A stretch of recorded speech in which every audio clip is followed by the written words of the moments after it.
Praise the lord. ప్రభు అయిన యేసుక్రీస్తు వారి యొక్క పరిశుద్ధ నామములో మీ అందరికీ వందనాలు. ప్రియులారా, మరి ఈ సమయంలో బైబిల్లో కొన్ని విషయాల గురించి ఈ వీడియో చేయాలని ప్రయత్నం చేస్తూ వీడియో చేస్తున్నాను. ఆ విషయాలు ఏమిటంటే పాత నిబంధన గ్రంథము, కొత్త నిబంధన గ్రంథానికి మధ్యకాలంలో జరిగినటువంటి సంగతులు. అవి మనకి ఈ బైబిల్ గ్రంథంలో వివరంగా మనకి కనబడవు, కానీ వాటిని మనము ప్రవక్తల యొక్క గ్రంథాల నుంచి మనము కొన్ని విషయాలు గమనించవచ్చు. అలాగే ఆ ప్రవచించబడినటువంటి ప్రవచనాలు మరి చరిత్రతో అవి సరితూగడం కూడా మరి దేవుని యొక్క ప్రణాళిక ఎంత ఖచ్చితమైనదో మనకి దీన్ని బట్టి మనకి అర్థమవుతుంది. కాబట్టి ఇప్పుడు నేను చేసేటువంటి వీడియో మరి పాత నిబంధన గ్రంథంలో ఉన్నటువంటి చివరి గ్రంథము మలాకి క్రీస్తు పూర్వము 440వ సంవత్సరంలో మరి ఈ మలాకి ప్రవక్త ప్రవచించినట్టుగా మనకి కనిపిస్తుంది. మరి అప్పటి నుంచి యేసుక్రీస్తు వారి రాకడ వరకు కూడా అంటే 440 సంవత్సరాలు మనకి ఈ మరి బైబిల్ గ్రంథంలో మనకి ఏమీ కూడా కనబడదు.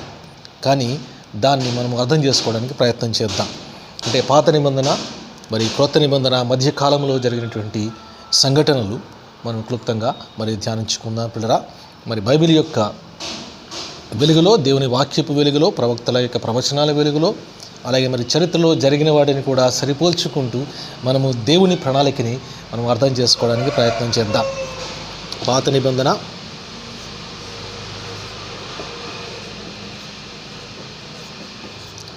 క్రొత్త నిబంధన.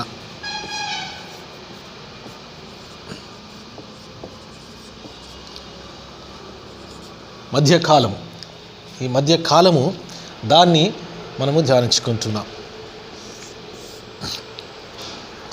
ఇప్పుడు మరి దానికి ముందుగా అబ్రహాము మనకి మొదలుకొని మత్తయి సువార్తలో యేసుక్రీస్తు వారి యొక్క వంశావళిని వివరిస్తూ వాడు రాస్తున్నారు. మత్తయి సువార్త 1వ అధ్యాయము 17వ వచనంలో మనం చూసుకుంటే, ఇట్లు అబ్రహాము మొదలుకొని దావీదు వరకు తరములన్నీ 14, తరువాత దావీదు మొదలుకొని యూదులు బబులోనుకు కొనిపోబడినది వరకు కాలము వరకు 14 తరములు.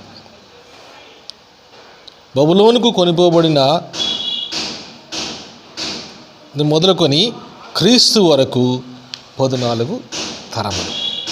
ఇక్కడ 3 విభాగాలుగా చేయబడింది. అంటే అబ్రహాము మొదలుకొని దావీదు వరకు 14 తరాలు, దావీదు నుంచి యూదులు బబులోనికి కొనుపోబడిన దినం వరకు కూడా 14 తరాలు, యూదులు బబులోనికి కొనుపోబడిన దినం నుంచి యేసుక్రీస్తు వారి రాకడ వరకు 14 తరాలు. మరి దీన్ని క్లుప్తంగా మనం ముందు ధ్యానించుకుందాం. అబ్రహాము మరి క్రీస్తు పూర్వము 1960వ సంవత్సరంలో జన్మించినట్టుగా మరి మన చరిత్రలో మనకి బైబిల్ ప్రకారంగా మనకి తెలుస్తున్నది. మరి అబ్రహాము జన్మించింది క్రీస్తు పూర్వం 1960వ సంవత్సరం. మరి అబ్రహాముకి దేవుడు దర్శనము ఇచ్చింది, వాగ్దాన దేశము కూర్చున్నటువంటి దర్శనం ఇచ్చింది ఎప్పుడంటే 1876వ సంవత్సరం. అబ్రహాముకి పుట్టింది కాదు, కానీ అబ్రహాం పుట్టింది 1960వ సంవత్సరం, క్రీస్తు పూర్వము 1960 BC. ఇది అబ్రహాము యొక్క కాలం.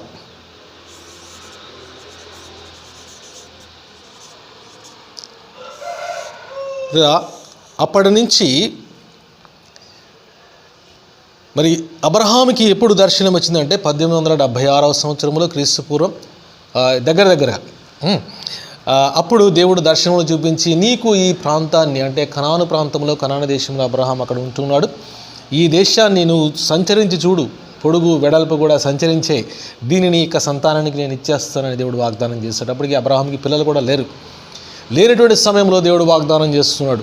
అప్పుడు ఒక దర్శనము ద్వారా దేవుడు మాట్లాడి మరి దాన్ని మీరు చూసుకుంటే ఆది కాండంలో మనకి కనిపిస్తూ ఉంటుంది. అది ఆ యొక్క దర్శనం ఆది కాండంలో మనకి కనిపిస్తూ ఉంటుంది.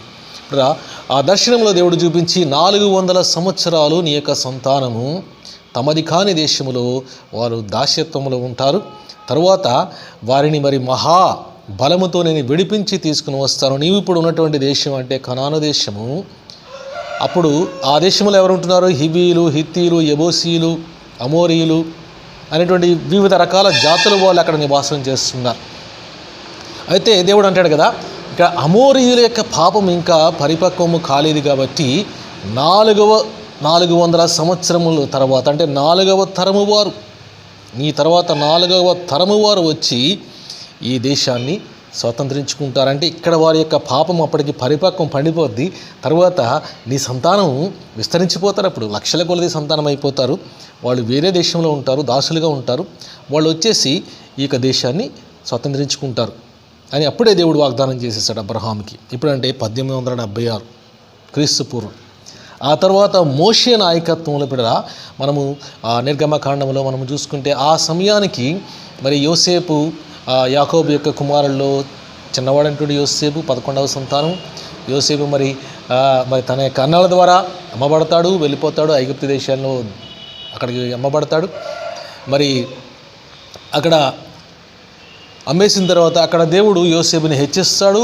రాజు తర్వాత అంటే ఫరో తర్వాత అంతటి వానిగా దేవుడు మంత్రిగా హెచ్చించి ఇప్పుడు మరి యోసేపు ద్వారా మరి తన యొక్క సంతానాన్ని, తన అన్నల్ని కూడా, యాకోబు సంతానాన్ని అంతటిని కూడా దేవుడు రక్షించుకుంటాడు. వారు 12 మందిగా 70 మంది అక్కడికి వెళ్తారు. 70 మంది యాకోబు పిల్లలు, అలాగే తర్వాత వాళ్ళందరూ కూడా మరి ఆ ఐగుప్తు దేశానికి వెళ్ళిన తర్వాత వాళ్ళు లక్షల మంది అయిపోతారు. 6 లక్షల మంది జనాంగం అయిపోతారు. ఎప్పటి వరకు అంటే మోషే టైం వరకు. ఆ మోషే టైము ఎప్పుడు వచ్చిందంటే 400 సంవత్సరాలు అయిన తర్వాత, అంటే 1466 BCలో.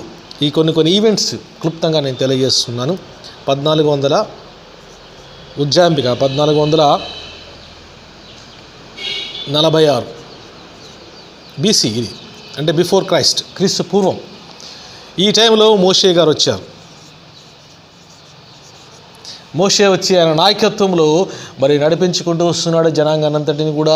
మరి వాగ్దానము చేయబెట్టే దేశానికి ఇప్పుడు ఆ దేవుడే అద్భుత కార్యాలు జరిగించి, ఆ ఫరో ఎదుట అనేక అద్భుత కార్యాలు జరిగించి వారిని నడిపించుకుంటూ, వారికి అనేక పాఠాలు నేర్పిస్తూ, గుణపాఠాలు నేర్పిస్తూ, విశ్వాసములో బలపరుస్తూ, మరి తన యొక్క ఆజ్ఞల్ని, తన యొక్క చిత్తాన్ని కూడా బయలుపరుస్తూ ఆ యొక్క లక్షల మంది జనాంగాన్ని తీసుకుని అరణ్యము గుండా ఆ కనాను దేశంలోనికి, వాగ్దాన దేశంలోనికి తీసుకుని వస్తున్నాడు.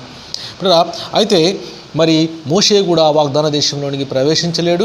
అయితే మరి ఎవరైతే కాలేబు అలాగే యెహోషువ ఇద్దరు మాత్రమే, వారిద్దరే దేవునికి ఇష్టలుగా వాళ్ళు ఉంటున్నారు కాబట్టి మరి మిగతా జనాంగం అంతా అక్కడి నుంచి ఎంతమంది అయితే ప్రయాణమై వచ్చారో ఐగుప్తు దేశంలో నుంచి, ఆ లక్షల మంది జనాంగానంతటిని కూడా దేవుడు 40 సంవత్సరాలు ఆ అరణ్యంలోనే, అడవిలోనే తిరుగాడజేసి వాడిని అక్కడే హతం చేసేస్తాడు. ఎందుకంటే వాళ్ళు సనుక్కుంటారు, దేవునికి విరోధంగా వాళ్ళు కార్యాలు చేస్తూ ఉంటారు, భయపడిపోతూ ఉంటారు. కాబట్టి ఇప్పుడు మరి దేవుడే వాగ్దానం చేసేసాడు ముందుగానే, ఆ దేశాన్ని వెళ్ళి మీరు స్వతంత్రించుకోండి, అంతే నేను మీకు ఇచ్చేసాను అన్నాడు. ముందే ఇచ్చేసాను అన్నాడు, ఇస్తానలా ఇచ్చేసాను already, I have given you. అంటే నువ్వు ఓన్లీ దాన్ని క్లెయిమ్ చేసుకోవడమే, వెళ్ళిపోయాను, దానిలోకి వెళ్ళి కూర్చోవడమే, నేనే నేను జయాన్ని మీకు అనుగ్రహించేస్తాను, యుద్ధము నాదే అని ప్రభు అంటూ ఉంటే వీళ్ళు భయపడిపోయి తిరిగాడిపోతూ ఉంటే దాని గురించి భయపడకుండా నిలబడింది ఎవరంటే ఇద్దరే, కాలేబు, యెహోషువ. కాబట్టి ఆ తరములో నుంచి ఆ ఇద్దరిని దేవుడు నిలబెట్టుకుంటాడు. ఆ తరువాతి తరం వాళ్ళు అంటే వారికి పుట్టినటువంటి పిల్లలు మాత్రము ఆ కనాను దేశంలో ప్రవేశిస్తారు. తర్వాత మరి ఈ యొక్క యెహోషువ నాయకత్వంలో, మోషే తర్వాత యెహోషువ నాయకత్వంలో అది ఎప్పుడంటే ఇప్పుడు యెహోషువ టైం ఎప్పుడంటే 1381 BC, అంటే 1406 నుంచి 1381. ఇది యెహోషువ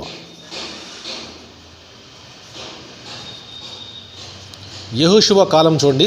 1401 నుంచి 1381 వరకు యెహోషువ చేసినటువంటి యుద్ధము ఆయన తీసుకుని వచ్చి ఇప్పుడు దేవుడు వారికి ఇచ్చినటువంటి, ఆల్రెడీ ప్రామిస్ చేసినటువంటి, వాగ్దానము చేసినటువంటి ఆ యొక్క కనాను దేశాన్ని దేవుని ప్రణాళిక చెప్పున మరి మోషే నిలబడి, అలాగే కాలేబు కూడా నిలబడ్డాడు.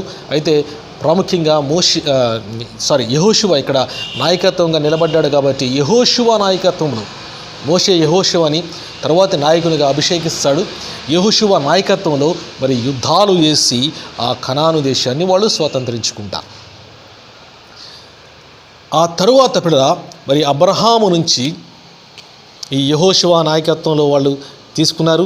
అయితే 1381 తర్వాత ఇప్పుడు ఆ కాలేబు మరి యెహోషువ అయిపోయిన తర్వాత కాలేబు యొక్క తమ్ముని కుమారుడు కనజు కుమారుడు అనేటువంటి ఒత్నీయేలు అనేటువంటి ఒక వ్యక్తి మరి దేవుని యొక్క బలము చేత అభిషేకము చేత ఆత్మ చేత అభిషేకించబడి మరి వారికి విరోధంగా పనిచేసేవాళ్ళు అంటే విరోధులైనటువంటి వారి మీద మరి వారి నుంచి ఇశ్రాయేలు జనాంగాన్ని రక్షించినట్టుగా మనం చూస్తూ ఉంటాం. వాళ్ళే న్యాయాధిపతులు. అంటే ఇక్కడ ఈ 1350లో న్యాయాధిపతులు వస్తున్నారు.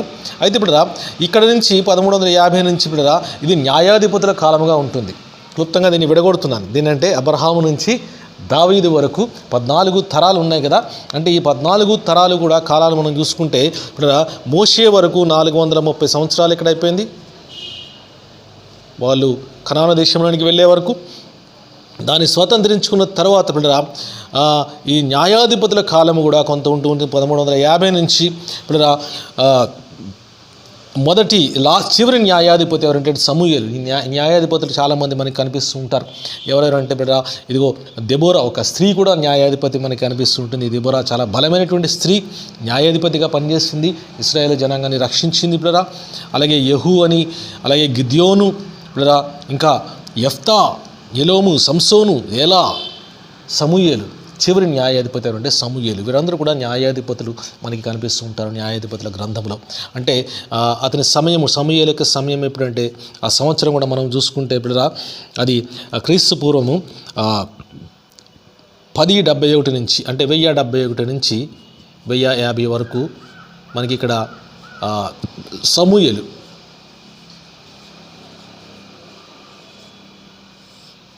మనకి ఇక్కడ రాజ్యం చేస్తాడు. అంటే న్యాయాధిపతిగా వ్యవహరించాడు, ప్రవక్తగా కూడా పనిచేస్తాడు. పిల్లరా ఆ టైంలో యాజకులు కూడా ఉన్నారు, యాజకత్వం జరిగిస్తున్నారు. ఎందుకంటే మోషే ద్వారా యాజకులు కూడా నియమించబడ్డారు, వాళ్ళు కూడా యాజకత్వం చేస్తున్నారు. సో 1050 అయిపోయింది అక్కడ.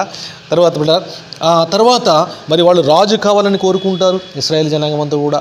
అంటే రాజులు అన్ని జనులు లాగానే అందరిలాగానే మాకు కూడా ఒక రాజును నువ్వు నియమించు, అభిషేకించని సమూయేలుని అడుగుతారు. అది దేవుని యొక్క చిత్తం కాదు. అంటే దేవుడు తన ప్రజల్ని తన యొక్క అభిషేకము ద్వారా తన ఆత్మ ద్వారా నడిపించాలని కోరుకుంటూ ఉంటే మరి వీళ్ళు రాజులని సమస్త జనులు ఏ రీతిగా రాజులను కోరుకుంటున్నారో అలాగే మాకు కూడా రాజు కావాలి, వాళ్ళని ఎలాగైతే రాజులు పరిపాలిస్తున్నారో మాకు కూడా రాజు కావాలంటున్నారు. అంతే ఇప్పుడు దేవుని బిడ్డలకి దేవుడే రాజు, పరిపాలించేది దేవుడే, నేనే పరిపాలించాలని దేవుడు అంటున్నాడు. కాబట్టి నిన్ను కాదు నన్నే వాళ్ళు ధిక్కరించారని దేవుడు మాట్లాడి సమూయేలుతో సరే వాళ్ళు కోరుకుంటున్నారు కాబట్టి రాజును అభిషేకించి అంటే మరి సమూయేలు సౌలుని రాజుగా అభిషేకిస్తాడు. అయితే సౌలు మరి దేవుని చిత్తానికి వ్యతిరేకంగా అతను పనిచేసిన కారణం చేత అభిషేకాన్ని కోల్పోతాడు. తర్వాత దావీదు అభిషేకించబడతాడు. దావీదు ఎప్పుడు వచ్చాడంటే మరి క్రీస్తు పూర్వము దావీదు యొక్క సమయము క్రీస్తు పూర్వము 1010 అంటే 1010 నుంచి 970 వరకు కూడా పరిపాలన చేసినటువంటి సమయం ఇది. పరిపాలన చేసినటువంటి సమయం ఏంటంటే 1010 నుంచి 970 ఇది దావీదు యొక్క సమయం. సో మరి అబ్రహాము నుంచి దావీదు వరకు ఎన్ని తరాలంటే 14 తరాలు అని మనకి రాయబడింది.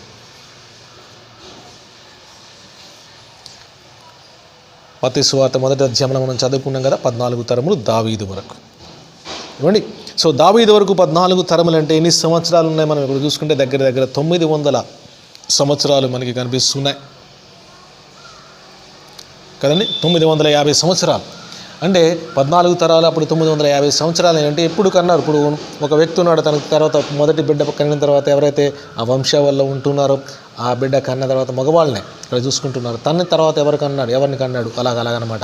అంటే 950 సంవత్సరాలు 14 తరాలు అంటే డివైడెడ్ బై 14 వేసుకుంటే 950 అంటే ఒక్కొక్క తరం వచ్చేసి అక్కడ 75 సంవత్సరాలుగా యావరేజ్గా కనిపిస్తుంది. అంటే ఆ టైంలో లేటుగా బిడ్డల్ని కనేవారు, లేటుగా కూడా కనేవారు కాబట్టి ఎక్కువ కాలం కూడా బ్రతికేవారు కాబట్టి మరి అక్కడ తరాలు 14 తరాలు ఇప్పుడు కూడా సమయం మనకి ఎక్కువగా అనిపిస్తుంది. అయితే దావీదు నుంచి మళ్ళీ ఎప్పటి వరకు అంటే దావీదు నుంచి యూదులు బబులోనికి చెర కొనిపోబడిన వరకు అని రాయబడింది. చూడండి, ఇక్కడ మనం గమనించుకుంటే దావీదుకి దేవుడు రాజ్యాన్ని ఇచ్చాడు. రాజు మరి దేవుని ప్రజల్ని రాజులు పరిపాలించడం అనేది దేవుని చిత్తం కాదు. దేవుని యొక్క వాక్యము ద్వారా, దేవుని మాట ద్వారా, దేవుని ఆత్మ ద్వారా మరి ప్రజలు దేవుని బిడ్డలు నడిపించబడాలి అనేది దేవుని యొక్క ప్రణాళిక. అంటే దాన్ని థియోక్రసీ అంటారు. అంటే రాజుల పరిపాలన కాదు, ఇక్కడ కావాల్సింది దేవుని పరిపాలన కావాలి. కింగ్డమ్ ఆఫ్ గాడ్, దేవుని రాజ్యము కావాలి. అయితే బిడ్డలారా, వీళ్ళు మరి అన్యజనుల వలె రాజులు కావాలని కోరుకున్నారు. రాజుని దేవుడు మరి సమూయేలు ద్వారా అభిషేకించాడు. సౌలు పోయాడు. తర్వాత దావీదు దేవుని చిత్తానుసారంగానే జీవించాడు, దేవుని యుద్ధాలు జరిగించాడు, దేవుని హృదయానుసారుడే. అయితే దావీదు మరి దేవాలయాన్ని కట్టాలని ఆశపడ్డాడు. దేవుని మందసం వచ్చింది, మోషే ద్వారా మందసాన్ని, సాక్ష్య గుడారాన్ని, మందసాన్ని కూడా దేవుడు ఇచ్చాడు. బిడ్డలారా, ఆ మందసాన్ని కాపాడుకుంటూ వచ్చారు దావీదు వరకు. అయితే దావీదు కూడా ఆ మందసము గుడారాల్లో ఉంటే నేను మరి దేవదారు ప్రాణులతో చేయబడినటువంటి నేను ఆ యొక్క పెద్ద మహాల్లో ఉంటున్నానని చెప్పేసి దావీదు అక్కడ మరి ఆలోచించి దేవుని కొరకు మందిరాన్ని కట్టాలనుకుంటాడు. అయితే దేవుడు దానికి ఒప్పుకోడు. ఎందుకంటే నీవు యుద్ధాలు జరిగించావు కాబట్టి నీవు కాదు నీ కుమారుడు మరి దేవాలయాన్ని కడతాడని చెప్పి నాతాను ప్రవక్త ద్వారా మరి దేవుడు మాట్లాడతాడు. పిల్లరా, ఆ తర్వాత సొలొమోను దేవాలయం ఇక్కడ కడతాడు. మొదటి దేవాలయాన్ని సొలొమోను కడతాడు. ఎవరంటే దావీదు యొక్క కుమారుడు సొలొమోను కట్టాడు. అయితే తర్వాత పిల్లరా, సొలొమోను తర్వాత మరి సొలొమోను చాలా శాంతిపూర్వకంగా పరిపాలన చేశాడు. యుద్ధాలు తక్కువ చేశాడు, యుద్ధాలు చేయలేదు అసలు. అంటే తన రక్తాన్ని చిందించింది ఎవరి కోసం అంటే తన తండ్రి అయినటువంటి దావీదు తనకి అప్పగించినటువంటి కొన్ని కార్యాలు చేయడానికి. అంటే ఇదిగో నాకు విరోధంగా కొంతమంది ఉన్నారు, వాళ్ళని మాత్రం నువ్వు విడిచిపెట్టొద్దని దావీదే సొలొమోనుకి తన కుమారునికి అప్పచెప్తాడు ఒక పనిని. దాన్ని బట్టి కూడా మరి తన తండ్రి చెప్పినట్టుగా వాళ్ళని హతం చేస్తాడు. తర్వాత మాత్రం ఇంకే యుద్ధాలు జరిగించలేదు, ఎటువంటి రక్తపాతం కూడా చిందించకుండా శాంతియుత పరిపాలన సొలొమోను జరిగించాడు. కాబట్టి కూడా దేవుడు సొలొమోను ద్వారా తన యొక్క మందిరాన్ని నిర్మించుకోవడానికి ఇష్టపడ్డాడు. అయితే సొలొమోను కూడా తన జ్ఞానం మించిపోయినప్పుడు అదే అనేక మందిని స్త్రీలని వివాహం చేసుకున్నాడు. దేవుడు ఇచ్చినటువంటి జ్ఞానాన్ని బట్టి రాజులు వివాహాలు చేసుకోవచ్చు. పాలిగమి అంటే ఎక్కువ మందిని వివాహం చేసుకోవడం అనేది తప్పు కాదు, పాపం కాదు. కానీ ఇప్పుడు అన్య స్త్రీలని వివాహం చేసుకుని వాళ్ళ యొక్క అన్య స్త్రీల యొక్క ఆచారాల ప్రకారంగా, వారి కోరిక ప్రకారంగా వారి కోసం కూడా దేవాలయాలు, మందిరాలు కట్టించేసి వాళ్ళ దేవతలకి బలిపీఠాలు కట్టించి వాటికి కూడా ధూపం వేయడం చేసి దేవునికి కోపం పుట్టించాడు అక్కడ సొలొమోను. కాబట్టి దేవుడు అంటాడు కదా, ఇదిగో నీవు నీ తండ్రి చిత్తానుసారంగా తండ్రి నడుచుకున్నట్టుగా నువ్వు నడుచుకోవట్లేదు, కాబట్టి ఇదిగో నీ రాజ్యాన్ని నీ తరంలో కాదు కానీ నీ కుమారుడి తరంలో నేను తీసేస్తాను. కానీ నా సేవకుడైన దావీదు నిమిత్తము 1-2 గోత్రాలు మాత్రం వాడికి ఉంచుతాను. 12 గోత్రాలు ఇక్కడ ఉన్నారు. ఎవరంటే ఇక్కడ బిడ్డరా మరి యాకోబు యొక్క సంతానముగా అబ్రహాము కుమారుడు మనవడైనటువంటి యాకోబు యొక్క సంతానం 12 మంది కదా. ఆ 12 మందికి 12 గోత్రాలు వాడికి ఉంటూ ఉన్నాయి. బిడ్డరా, ఆ 12 గోత్రాలు కూడా ఇశ్రాయేలీయులు అనబడుతున్నారు. వారు మట్టికే దేవుని బిడ్డలుగా ఎంచబడుతున్నారు. ఇంకా అనేక మంది ఉన్నారనుకోండి, ఆ విషయాన్ని మనం తర్వాత ధ్యానించుకుందాం. మరి వేరే దేశాల్లో ఉన్న ప్రజలు ఎవరు, ఎక్కడి నుంచి వచ్చారని అది కూడా మనం ధ్యానించుకుందాం. ఇప్పుడు ఆదికాండంలో అన్నీ కూడా స్పష్టంగా మనకి కనిపిస్తూ ఉన్నాయి. అయితే బిడ్డ, ఈ ఇశ్రాయేలీలు దేవుని ప్రజలు అని పిలవబడుతున్న వారందరూ కూడా మరి అబ్రహాము ద్వారా వచ్చినటువంటి వారు, తర్వాత ఇస్సాకు, యాకోబు ద్వారా యాషావు సంతానం కూడా ఉన్నారు. వారి ప్రస్తావన లేదు ఇక్కడ.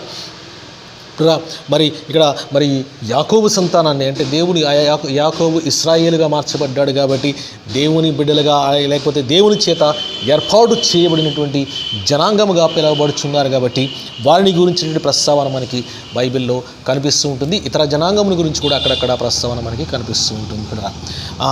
సో ఇక్కడ మరి సొలొమోను యొక్క టైంలో మరి సొలొమోను దేవునికి విరోధంగా కార్యాలు చేశాడు కాబట్టి నీ రాజ్యాన్ని నీ నుండి తీసేస్తానంటున్నాడు దేవుడు. అయితే నా సేవకుడైన దావీదు నిమిత్తము 1 గోత్రాన్ని 2 గోత్రాలని మాత్రము నీకు ఉంచుతాను. అయితే నీ కాలంలో కాదు కానీ నీ కుమారుని యొక్క కాలంలో దాన్ని జరిగిస్తానంటాడు. కాబట్టి మరి సొలొమోను కుమారుడైనటువంటి రెహబాము యొక్క కాలంలో తన సేవకుడైనటువంటి యెరోబోముని దేవుడు రేపుతాడు. రేపిన తర్వాత యెరోబోము మరి రెహబాముతో యుద్ధం చేస్తాడు. తర్వాత 10 గోత్రాలని తన సొంతం చేసుకుంటాడు. ఆ రీతిగా మరి రెహబాముకి 2 గోత్రాలను మటుకు యూదా గోత్రం ఒకటి, అలాగే బెన్యామీను గోత్రం 2 గోత్రాలు ఈ యొక్క దావీదు సంతానమైనటువంటి ఆ రెహబాము యొక్క అండర్లోకి వస్తూ ఉంటాయి. అయితే మిగిలిన 10 గోత్రాలు కూడా మరి వేరే వాళ్ళకి, అంటే ఆ యెరోబోము వాళ్ళు కూడా ఆ సంతానంలో వాళ్ళే, కానీ దావీదు గోత్రంలో నుంచి వచ్చిన వాళ్ళు కాదు. కాబట్టి ఇప్పుడు యూదా గోత్రంలో నుంచి లేకపోతే దావీదు వంశావళి నుంచి వచ్చినటువంటి వారు కాదు. కాబట్టి ఆ యెరోబోముకి ఇచ్చేస్తాడు, దేవుడే రేపుతాడు వాళ్ళని. రేపి ఆ రాజ్యాన్ని విభజించాడు. అక్కడ 2 భాగాలు అక్కడ రాజ్యాలుగా అయిపోయినాయి. అయితే ఇక్కడ ఇప్పుడు మరి ఇది రాజుల కాలంగా మనం చూసుకుంటున్నాం. ఇదంటే ఇక్కడ మరి ఈ మొదటి న్యాయాధిపతి అయినటువంటి ఎవరంటే ఇక్కడ ఒత్నీయేలు అనేటువంటి వాడు ఉన్నాడు కదా, వాళ్ళు కనాను దేశాన్ని స్వతంత్రించుకున్న తర్వాత మరి కనజు కుమారుడైనటువంటి ఒత్నీయేలు, కాలేబు తమ్ముడైనటువంటి కనజు కుమారుడైన ఒత్నీయేలు మొదటి న్యాయాధిపతి. సమూయేలు వరకు ఇది న్యాయాధిపతుల కాలము. ఒక 300 సంవత్సరాలు, 330 సంవత్సరాలు న్యాయాధిపతుల కాలంగా ఉంటుంది. ఆ తరువాత పిల్లరా మరి దావీదు మొదటి రాజు సౌలు, తర్వాత దావీదు. ఇక్కడ కాలం చూసుకుంటే మనకి 900 దగ్గర 960 సంవత్సరాలు మనకి కనిపిస్తున్నాయి. అబ్రహాము మొదలుకొని దావీదు వరకు. మధ్యలో మనకి మరి వాళ్ళు ఇశ్రాయేలు జనాంగం ఐగుప్తులో ఉన్నటువంటి చెర వాళ్ళు విడిపించబడ్డము. మరి అలాగే 300 సంవత్సరాలు న్యాయాధిపతుల కాలము, తర్వాత కొన్ని సంవత్సరాలు మరి రాజుల కాలము. మరి దావీదు వరకు మనం చూసుకుంటే మరి 960 సంవత్సరాలు మనకు కనిపిస్తున్నాయి. అవి 14 తరాలుగా వ్రాయబడ్డాయి. అయితే దావీదు తర్వాత రాజుల కాలం మొదలైంది. ఈ రాజులు పెడరా మరి 2 రాజ్యాలుగా విభజించబడ్డాయి. అది 10 గోత్రాలు ఉత్తరం వైపు వెళ్ళిపోయి, 2 గోత్రాలు యూదా బెన్యామీను గోత్రాలు మాత్రం వాళ్ళ రాజ్యము యూదా సామ్రాజ్యము. దానికి ముఖ్య పట్టణంగా క్యాపిటల్ సిటీ యెరూషలేము క్యాపిటల్గా ఉంటుంది. అయితే మరి ఆ ఉత్తరంగా ఆ 10 గోత్రాల వాళ్ళు కూడా ఉత్తరం వైపు వెళ్ళిపోయారు కదా. యెరోబాము ముఖ్య పట్టణంగా దేన్ని తీసుకున్నాడంటే బేతేలును, షోమ్రోనును ముఖ్య పట్టణంగా చేసుకున్నాడు. అయితే మరి ఇక్కడ ఈ యూదా గోత్రం వాళ్ళందరూ కూడా, అంటే దావీదు సంతానంలో వచ్చిన రాజులు యూదా గోత్రం వాళ్ళు, బెన్యామీను గోత్రం వాళ్ళకి యెరూషలేము క్యాపిటల్గా ఉంది. అక్కడ దేవాలయం కూడా మరి ఆ సొలొమోను కట్టించిన దేవాలయం ఉంది. అక్కడ అందరూ కూడా ఆరాధిస్తున్నారు. అయితే ఈ ఉత్తరానికి వెళ్ళిపోయినటువంటి 10 గోత్రాల రాజు కూడా వాళ్ళు అనుకున్నాడు కదా, మనం కూడా ఏం చేద్దామండి, దేవాలయాలు కట్టేద్దామని. బేతేలులో ఒకటి, అలాగే దానులో ఒకటి, 2 దేవాలయాలు కట్టేస్తాడు. ఆ 2 చోట్ల వాళ్ళు ఏం పెడతారంటే విగ్రహాలు పెడతారు. దూడ విగ్రహాలు పెట్టి, బంగారు దూడ విగ్రహాలు. మరి అహరోను దూడం చేసినట్టుగా అరణ్యంలో అలా చేసి 2 దూడల విగ్రహాలు చేసి, ఇదిగో మిమ్మల్ని రక్షించినటువంటి దేవుడు ఇదే అంటాడు ఇక్కడ అహరోను చెప్పినట్టుగానే. మిమ్మల్ని ఐగుప్తులోంచి విడిపించిన దేవుళ్ళు ఇదే అని చెప్పేసి 2 దూడలను చేసి, ఒకటి బేతేల్లో పెడతాడు, ఒకటి దానిలో పెడతాడు. వాళ్ళు దేవాలయాలు కడతారు, బలిపీఠాలు కట్టి వాళ్ళకి బలి అర్పించడం, వాళ్ళకి చేయడం చేసి దేవునికి విరోధమైన కార్యాలు, దేవుడికి మరి క్రోధాన్ని పుట్టించేటువంటి, అతి క్రోధము పుట్టించేటువంటి కార్యం ఏంటంటే విగ్రహారాధన. నాకు రావాల్సినటువంటి మహిమని ఎవరికి కూడా చెల్లనివ్వనని దేవుడు అంటున్నాడు. విగ్రహారాధన పిల్లరా అది సహించినటువంటి నేరముగా, ఘోరముగా, పాపముగా దేవుడు ఎంచుతున్నాడు. కాబట్టి పిల్లరా మరి మరి ఉత్తర సామ్రాజ్యాన్ని, ఇశ్రాయేలు సామ్రాజ్యపు రాజులందరూ కూడా, యెరోబోము తర్వాత వచ్చినటువంటి రాజులు పిల్లరా అనేక మంది రాజులు వస్తూ ఉంటారు. ప్రతివాడు కూడా మరి దేవునికి విరోధముగానే కార్యాలు చేసి దేవునికి కోపాన్ని పుట్టించారు. అయితే ఈ దక్షిణమున ఉన్నటువంటి యూదా సామ్రాజ్యంలో రాజులు, అలాగే రెహబాము తర్వాత వచ్చినటువంటి రాజులందరిలో మరి ఈ దావీదు, సొలొమోను, రెహబాము అలా వచ్చిన వారందరిలో కూడా అందులో చాలామంది, ఒక 20 మంది రాజులు ఉంటారు. అందులో కూడా మరి ఒక 7-8 మంది 9 మంది వరకు మంచిగా ఉంటున్నారు. మంచిగా అంటే దేవునికి చిత్తానుసారముగా, దేవుని వాక్యానికి, దేవుని ఆజ్ఞలకి లోబడిన వారు, అలాగే అన్య దేవత ఆరాధన చేయకుండా ముఖ్యంగా దేవుణ్ణి ఆరాధించేవారు. దేవాలయానికి, దేవుడు ఏర్పాటు చేసినటువంటి ఆరాధనా క్రమానికి ప్రాముఖ్యత ఇచ్చి ఆ దేవాలయంలో సరైన రీతిలో ఆరాధన జరిగించిన వారు ప్రాముఖ్యత. కాబట్టి వాళ్ళు మంచి వాళ్ళగా ఎంచబడ్డారు. కాబట్టి దేవుని యొక్క ఆత్మ ద్వారా వాళ్ళు నడిపించబడుతున్నారు. దేవుని ఆజ్ఞలు కూడా వాళ్ళు భయపడేవారుగా 9 మంది రాజులు మనకు కనిపిస్తున్నారు. ఎవరంటే యూదా సామ్రాజ్యంలో వచ్చిన రాజులు. అయితే ఇశ్రాయేలు సామ్రాజ్యంలో ఉత్తరం వైపు ఉన్నటువంటి సామ్రాజ్యంలో రాజులందరూ కూడా మరి చెడ్డవారుగానే, అంటే మరి అన్యదేవత ఆరాధన చేసిన వారుగానే కనిపిస్తున్నారు. వాళ్ళందరూ కూడా దేవుడు చెదరగొడతాడు. అయితే వీళ్ళందరూ కూడా పిల్లల మరి దావీదు నుంచి ఎప్పటి వరకు యూదులు, ఈ యూదా సామ్రాజ్యపు రాజులు కూడా పిల్లల మరి దేవునికి విరోధంగానే కార్యాలు చేస్తున్నారు. చాలామంది, కొంతమంది ఉన్నారు దేవుని చిత్తానుసారంగా దేవుని కొరకు, రాజ్యం కొరకు, దేవుని కొరకు, పిల్లల వాక్యము కొరకు, మరి అలాగే మందిరము కొరకు, ఆ మనస్సము కొరకు సరైనటువంటి రీతిలో ఆరాధన జరిగించడానికి మరి ఆసక్తి కలిగిన రాజులు కొంతమంది కనిపెడినప్పటికీ కూడా అనేక మంది దేవునికి విరోధంగానే వాళ్ళు రాజులు నడిచారు. అలాగే మరి అనేక మందిని దేవునికి విరోధంగా కార్యము చేయడానికి కూడా కారకులయ్యారు. కాబట్టి దేవతారాధన చేయడానికి, విగ్రహారాధన చేయడానికి యెరూషలేములో మరి సొలొమోను ద్వారా కట్టించబడినటువంటి మందిరములోనే మరి ఒక బలిపీఠాన్ని కట్టించి, బయలుదేవతకి బలిపీఠాన్ని కట్టించి దానికి విగ్రహారాధన చేసి బలులు అర్పించి తన కుమారుని కూడా బలి అర్పించాడు మనష్షే అనేటువంటి ఒక రాజు. హిజ్కియాకి పుట్టినటువంటి మనవడు. హిజ్కియా దేవునికి చిత్తానుసారంగా మరి రాజ్యం చేస్తే యూదా సామ్రాజ్యంలో తన మనవడు ఏం చేశాడంటే పూర్తి విరుద్ధంగా చేశాడు. తర్వాత బిడ్డ ఆ మనష్షే తర్వాత మరి యోషియా అనే ఒక రాజు వస్తాడు. మరి దేవుని చిత్తానుసారంగా జీవించాడు. అయినప్పటికీ కూడా బిడ్డ మరి కొంతమంది రాజులు చేసినటువంటి హేయమైనటువంటి కార్యముల నిమిత్తము ఈ యూదా సామ్రాజ్యాన్ని కూడా దేవుడు అన్య జనులకు దాసులుగా పంపించేస్తాడు. ఏమండి, వాళ్ళు మరి దక్కించుకున్నటువంటి ఆ దేశాన్ని, వాగ్దానము చేయబడినటువంటి దేశాన్ని విడిచిపెట్టేసి వాళ్ళు వేరే సామ్రాజ్యాలకి, వేరే రాజులకి దాసులుగా వెళ్ళిపోవాల్సినటువంటి పరిస్థితి ఏర్పడింది. ఎందుకంటే వారు దేవునికి విరోధంగా జీవించారు కాబట్టి ఈ దావీదు మొదలుకొని మరి మనకి ఇక్కడ 2 రాజ్యాలు, ఇక్కడ సొలొమోను తర్వాత రాజ్యం 2 అయిపోయింది కదా. ఇది ఇశ్రాయేలు, యూదా. సో ఇశ్రాయేలు, యూదా అనేటువంటి 2 రాజ్యాలు అయిపోయింది. ఆ 2 రాజ్యాల్లో నుంచి కూడా మరి రాజులు వస్తున్నారు. వీళ్ళిద్దరి మధ్య కూడా అప్పుడప్పుడు యుద్ధాలు జరిగాయి. అలాగే బిడ్డ వీరు కూడా వేరే వాళ్ళతో యుద్ధాలు చేసేవారు.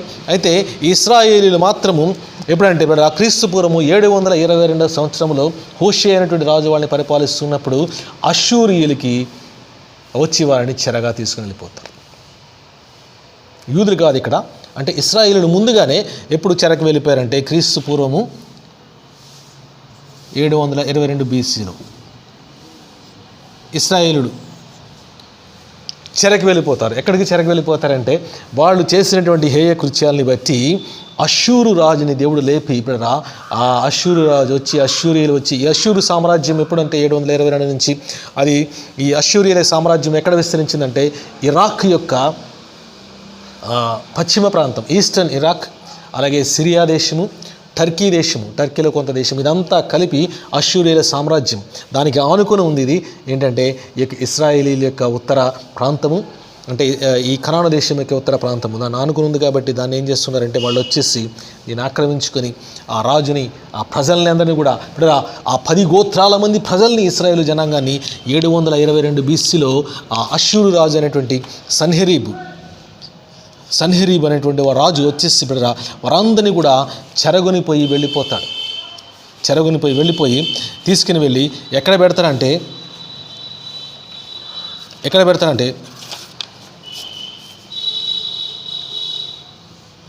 సన్హెరీబ్ కాదు, షల్మనేషరు అనేటువంటి రాజు బిడ్డ 722 సంవత్సరంలో ఇశ్రాయేలులందరినీ తీసుకెళ్ళిపోయి వాళ్ళ దేశంలో అంటే ఆ యొక్క పశ్చిమ ఇరాక్, సిరియా, టర్కీ దేశాలు కూడుకున్నటువంటి అష్షూరీయుల సామ్రాజ్యం అనేటువంటి దేశంలోనికి తీసుకెళ్ళిపోతాడు. అక్కడ పెట్టి వేరే దేశాల్లో, ఇంకా వీళ్ళ అండర్లో ఉన్నటువంటి వేరే దేశాల్లోంచి కొంతమంది జనాంగాన్ని తీసుకొచ్చి ఇశ్రాయేల్ దేశంలో పెడతాడు, షుమ్రోన్లో పెడతాడు. వారందరూ కూడా అక్కడ నివాసం చేస్తూ ఉంటారు పిల్లల. అయితే అదే టైంలో కొంతకాలం అయిన తర్వాత ఈ అష్షూరు రాజు కూడా వచ్చి మరి యూదా సామ్రాజ్యాన్ని కూడా ఆక్రమించుకోవడానికి ప్రయత్నం చేస్తాడు. ఆ సమయంలో యూదా సామ్రాజ్యాన్ని క్రీస్తుపూర్వం 722 ఆ సమయంలో ఇప్పుడు హిజ్కియా పరిపాలిస్తూ ఉన్నాడు. ఆ హిజ్కియా పరిపాలించేటువంటి సమయంలో యెరూషలేము ముఖ్య పట్టణంగా పరిపాలిస్తున్న సమయంలో మరి యెషయా కూడా ప్రవచిస్తూ ఉన్నాడు. ఆ టైంలో ఇప్పుడు ఆ అష్షూరు రాజు కూడా వచ్చి ఈ యూదా సామ్రాజ్యాన్ని, యెరూషలేమును కూడా ముట్టడి వేసి దాన్ని ఆక్రమించుకోవాలని ప్రయత్నం చేస్తూ ఉంటే హిజ్కియా ఇప్పుడు ఉపవాసం ఉండి ప్రార్థన చేస్తాడు. అలాగే యెషయా కూడా కబురు పెట్టి ప్రార్థన చేయమంటాడు. ఆ యెరూషలేము చుట్టూ కూడా ప్రాకారం ఉంటుంది. ఆ ప్రాకారము చుట్టూ కూడా బయట ముట్టడి వేసేసి అష్షూరీయులందరూ కూడా ముట్టడి వేసి ఇంకా లోపల వాళ్ళు బయటికి రాకుండా, బయట వాళ్ళు లోపలికి వెళ్ళకుండా ముట్టడి వేసి ఉంటారు. వాళ్ళకి అలా ముట్టడేసేస్తారు. ఆ సమయంలో, ఆ రోజుల్లో ఏదైనా పట్టణాన్ని పట్టుకోవాలంటే పట్టణం చుట్టూ కూడా ప్రాకారం ఉండేది, పెద్ద గోడ. ఆ గోడ ఉంటుంది, ఏదో పెద్ద ద్వారం ఉంటుంది పట్టణానికి, గ్రామానికి కాదు, లేకపోతే ఒక ఇంటికి కాదు, పట్టణానికే పెద్ద ప్రాకారం ఉండే ఆ రోజుల్లో. ఇప్పుడు ఈ రోజుల్లో అటువంటి ప్రాకారాలు లేవు, అంత అవసరం లేదు, దేవుని కృపను బట్టి పెడరా. అయితే ఆ రోజుల్లో పట్టణానికి ప్రాకారము కొట్టుకుని చుట్టూ గోడ కట్టి దానికి పెద్ద గేటు పెట్టి ఆ గేటు ద్వారము గుండా రథాలు, పెద్ద పెద్ద వాహనాలు, జనాలు వెళ్ళడానికి ద్వారాలు ఉండేవి, ద్వారపాలకులు ఉండేవారు. అయితే యెరూషలేము చుట్టూ కూడా అటువంటి ప్రాకారం ఉంటే ఆ ప్రాకారము చుట్టూ కూడా ఈ యొక్క అష్షూరీయులు చుట్టుముట్టేసి అదే సమయంలో 722 సంవత్సరంలో, అదే సమయంలో కొన్ని సంవత్సరాల తర్వాత అప్పుడు ఆ షల్మనేసర్ వచ్చి వాళ్ళని తీసుకెళ్ళిపోతాడు. కొన్ని సంవత్సరాల తర్వాత వేరొక రాజు వచ్చేసి ఒక 4-5 సంవత్సరాల తర్వాత అష్షూరు రాజు వచ్చి మరి యూదా సామ్రాజ్యాన్ని కూడా ఆక్రమించుకోవాలని ప్రయత్నం చేస్తాడు. అయితే ఇప్పుడు మరి వాళ్ళు ప్రార్థన చేస్తారు. దేవుని దూత వచ్చి అనేక మందిని 180,000 మందిని వాళ్ళని హతం చేసేస్తాడు రాత్రికి రాత్రి. హల్లెలూయా, దేవునికి స్తోత్రం. వాడు ప్రార్థన చేస్తారు. హిజ్కియా మరియు మళ్ళీ యెషయా ప్రవక్త ఇద్దరు ప్రార్థన చేసినప్పుడు ఇప్పుడు దేవుడు కార్యం చేస్తాడు. వాళ్ళు పారిపోతారు, అమ్మో దేవుడు ఇక్కడ ఉన్నాడని చెప్పేసి.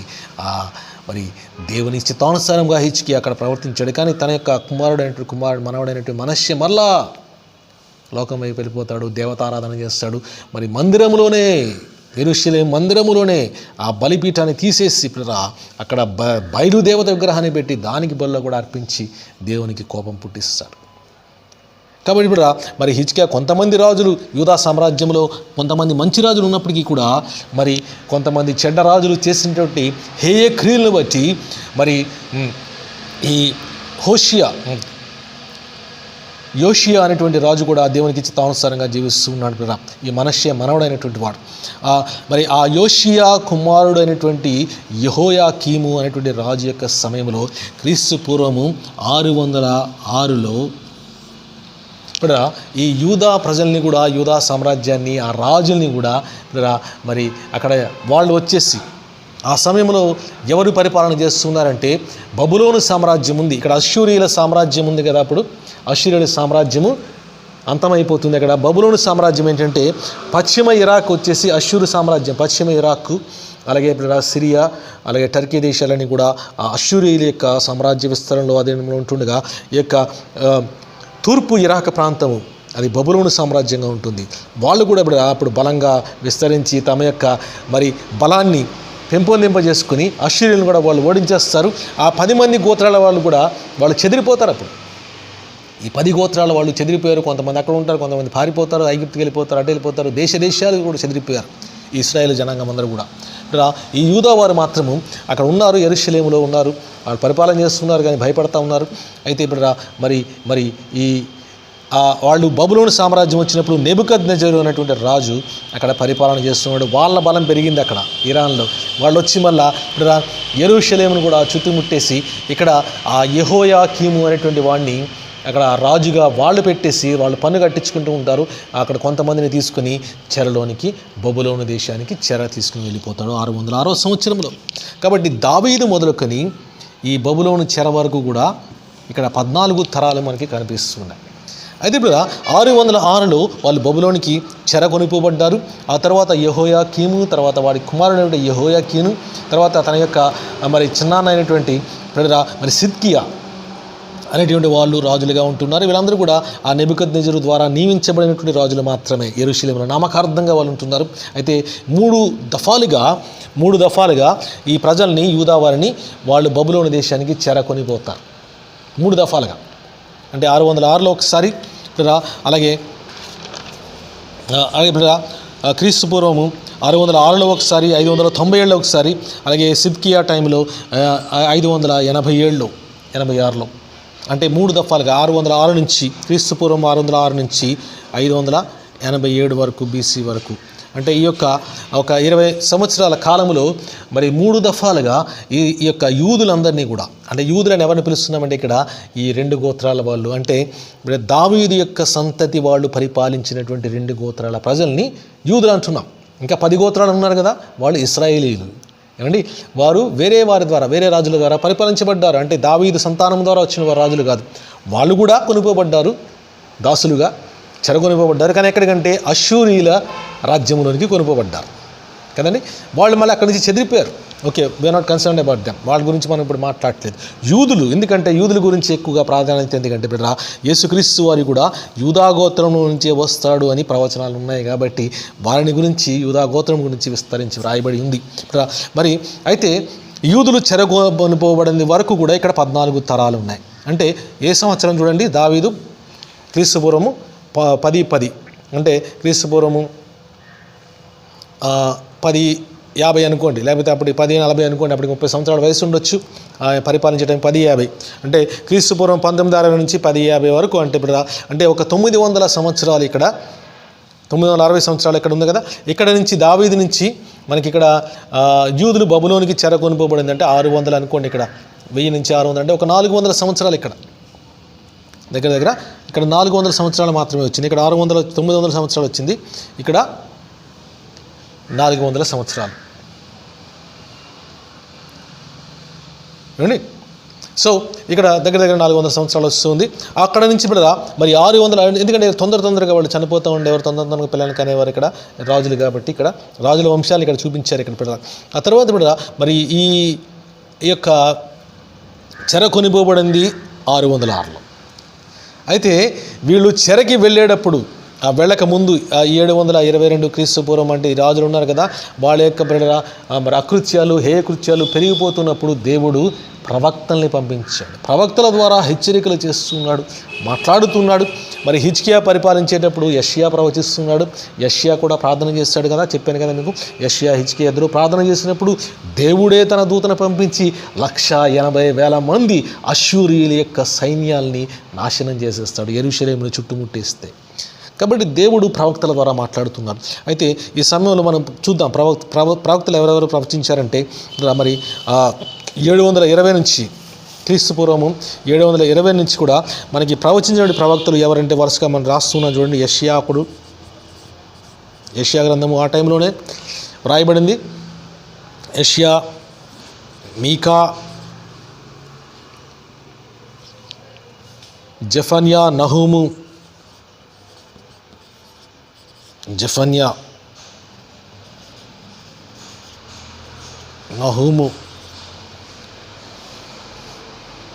హబక్కూకు, యెర్మియా,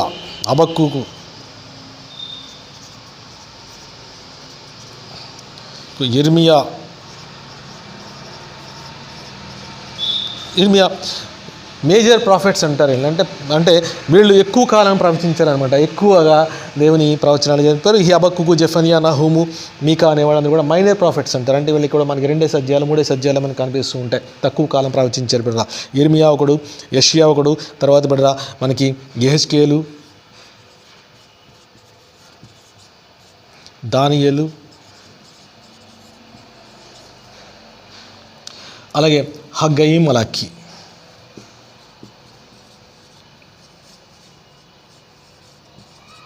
సో వీళ్ళందరూ కూడా మరి దీనికి ముందు 720కి ముందు ఇంకా ప్రవక్తలు కూడా ఉబద్యా అని ఇంకా వేరే ప్రవక్తలు మనకి ప్రవచించారు అక్కడ. అలాగే ఎలీషా, అలాగే ఏలియా ప్రవక్తలు కూడా మనకు కనిపిస్తున్నారు. వాళ్ళు కూడా ఇశ్రాయేలులో వాళ్ళు ప్రవచించారు, ముందుగానే ప్రవచించినటువంటి వారు. అయితే మరి వాళ్ళు మరి తప్పిపోతున్నటువంటి కాలంలో అంటే ఇంకా ఎక్కువగా మరి చెరకి కొనబోబడేటువంటి సమయం ఆసన్నమైనప్పుడు ఎక్కువ మంది ప్రవక్తని ఇక్కడ దేవుడు పంపించి వాళ్ళకి హెచ్చరికలు చేస్తున్నాడు. మరి ఇక్కడ వీళ్ళందరూ కూడా ప్రవచిస్తున్నారు. మలాకి చివరి ప్రవక్తగా మనకు కనిపిస్తాడు. అంటే ఇది వాళ్ళు చెరకు కొనుపోబడ్డారు. ఇర్మియా ఇక్కడ ప్రవచించాడు. ఇర్మియా ఒక ఎవరి టైంలో ప్రవచిస్తూ ఉంటాడంటే ఇది మన యెహోయాకీము, అంటే ఎవరైతే యోషియా తర్వాత యోషియా టైంలోనూ ఆ టైంలో కూడా ప్రవచిస్తున్నాడు. ఆ టైంలో యెహోయాకీము టైంలో మరి నెబుకద్నెజరు వచ్చి బబులోను దేశం వాళ్ళు వచ్చేసి వాళ్ళు చెరగొనిపోతారు, మీరు చెరకెళ్ళిపోండి, కాముగా వెళ్ళిపోండి, ఎదురు తిరగొద్దు, అదే మీకు మంచిదని చెప్పేసి ఇక్కడ ప్రవచిస్తున్నాడు.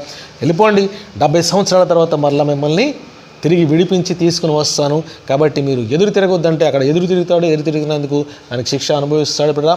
ఎందుకంటే ఇక్కడ దేవుడే లేపాడు అక్కడ వాళ్ళని. ఎందుకంటే వీళ్ళ యొక్క అవిధేయతను బట్టి, వీళ్ళ యొక్క హేయక్రియలను బట్టి దేవుడు వేరే రాజ్యాన్ని లేపేస్తాడు, వాడికి బానిసలుగా వెళ్ళి చేసేస్తాడు. అంటే స్వతంత్రులుగా ఉండవలసిన వాళ్ళు ఏ దేశాన్ని స్వతంత్రించుకోవాలో దాన్ని వీళ్ళు పోగొట్టుకొని దేవుని విడిచిపెట్టిన కారణం చేత దాసులుగా వాళ్ళు వెళ్ళిపోతున్నారు. అయితే మీరు వెళ్ళిపోండి అని ఇక్కడ ఇర్మియా ప్రవచించాడు. అయితే వాళ్ళు ఎదురు తిరుగుతాడు. కానీ వాళ్ళు వెళ్ళిపోయిన తర్వాత ఇప్పుడు ఈ 606 నుంచి 587 BC వరకు కూడా వాళ్ళు 3 దఫాలుగా వాళ్ళు చెరకొనిపోబడతారు. వెళ్ళిన తర్వాత 70 సంవత్సరాల తర్వాత మీరు తిరిగి వస్తారని ఇర్మియా ప్రవచించాడు. ఆ టైంలో వీళ్ళు 606లో వెళ్ళిపోయేటప్పుడు వారితో పాటుగా ఈ మరి నెబుకద్నెజరు వాళ్ళ యొక్క సేవకులందరూ కూడా ఈ యూదులు అనేవాళ్ళు చాలా తెలివైన వారు అని చెప్పేసి యూదుల్లో నుంచి ఒక మంచి యవనస్తుల్ని కొంతమందిని వాళ్ళు తీసుకుని వెళతారండి. వాళ్ళు అంటే దానియేలు ప్రవక్త మనం ఇక్కడ చూస్తూ ఉండాలి. ఏమండి మనకి ఎవరు కనపడతారు అక్కడ? దానియేలుతో పాటుగా షడ్రక్, మెషక్, అబేద్నెగో అనేటువంటి వాళ్ళు 3, మరి ఈ దానియేలు కూడా మరి బెల్తషాజర్ అని పేరు పెట్టబడింది. ఈ షడ్రక్ మెషక్ అబేద్నెగో అనే వారికి కూడా 3 వేరే పేర్లు అక్కడ నెబుకద్నెజర్ వారి యొక్క మరి సేవకులు పెడతారు. ఈ దానియేలు ఆ టైంలో 606లో వీళ్ళతో పాటుగా అక్కడికి కొనుక్కోబడతారు. అలాగే యెహెజ్కేలు కూడా ఒక యాజకుడు. దానియేలు సామాన్య జనుడే, యెహెజ్కేలు యాజకుడు. ఈ యెహెజ్కేలును కూడా వాళ్ళు కొనుక్కోబడినప్పుడు అక్కడికి బబులోను దేశానికి కొనుక్కోబడతాడు. అక్కడ ఉండి ప్రవచిస్తున్నారు. ఇక మరి దానియేలు కూడా అక్కడ ఉండి ఇప్పుడు మరి ఏ టైంలో అంటే నెబుకద్నెజర్ టైం నుంచి అక్కడ మనకి దానియేలు కనిపిస్తున్నాడు. కాబట్టి ఇక్కడ 606 సంవత్సరం నుండి యూదులు బబులోనుకి కొనుక్కోబడిన సంవత్సరం నుండి ఆ కాలము నుండి యేసుక్రీస్తు వరకు కూడా 14 తరాలని మనకు కనిపిస్తున్నాయి. అయితే ఇక్కడ ఈ మధ్యలో ఏం జరిగింది, మలాకీ తర్వాత ఏం జరిగింది? మలాకీ ఎప్పుడు ప్రవచించాడంటే 440వ సంవత్సరంలో క్రీస్తు పూర్వం బీసీ. ఈ బీసీ 440 నుంచి మరి క్రీస్తు రాకడ వరకు మనం చూసుకుంటే ఈ 440 సంవత్సరాలు మరి ఏం జరిగినట్టు?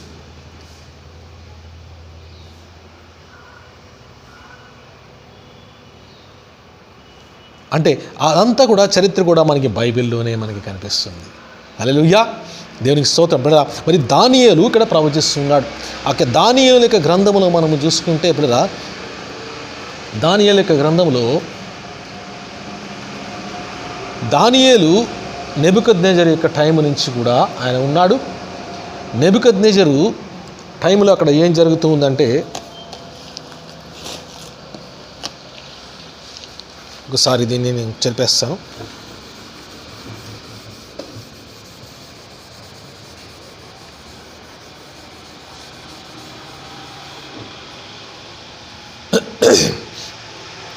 సో క్రీస్తుపూర్వం 606వ సంవత్సరంలో వీళ్ళందరూ కూడా యూదులందరూ కూడా మరి బబులోను దేశానికి చెరకొని పోబడ్డారు. అప్పుడు ఉన్నటువంటి సామ్రాజ్యం ఏంటంటే నెబుకద్నెజరు అంటే బబులోను సామ్రాజ్యం.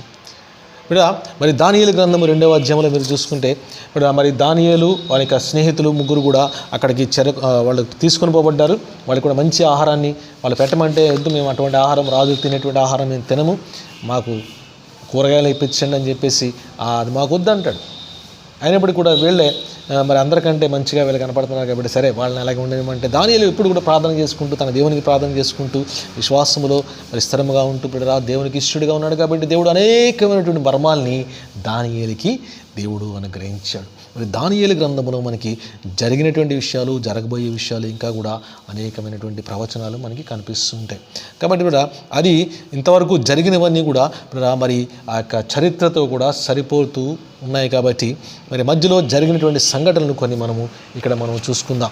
ఏంటంటే మరి వాళ్ళు చెరకొనుపోబడిని మొదలుకొని యేసుక్రీస్తు వారి యొక్క రాకడ వరకు కూడా ఏం జరిగింది అనేది మనం ఇక్కడ ఒకసారి మనం పరిశీలన చేసుకుందాం. ఇక్కడ మరి క్రీస్తు పూర్వము 606 నుంచి 586 వరకు 586లో మరి చివరిగా వాళ్ళు బబులోనికి లాస్ట్ చెర అనమాట, అందరూ కూడా తీసుకుని వెళ్ళిపోతారు. ఆ సిద్కి అనేటువంటి రాజును కూడా కళ్ళు ఊడపీగేసి అతని చెరగొని తీసుకుని వెళ్ళిపోతారు, భయంకరంగా చేసేసి ప్రజలందరినీ కూడా తీసుకెళ్ళిపోయి కొంతమందిని అక్కడ ఉంచుతారు. అంతే ఎందుకు పనికిరాలని అక్కడ పనికిరాలంటే చాలా మరి బలహీనమైనటువంటి వాళ్ళని అందరూ ఉంచేసి బలమైన వాళ్ళని, మంచి మంచి పనులు చేసేవాళ్ళని, అలాగే ఇప్పుడు కమ్మరి వాళ్ళని, కత్తులు చేసేవాళ్ళని, ఈటలు చేసేవాళ్ళని అందరినీ మొత్తం జనాంగ అందరినీ తీసుకెళ్ళిపోతారు. పనికొచ్చేవాళ్ళందరినీ, పనికిరాళ్ళందరినీ కూడా అక్కడ వదిలేస్తారు.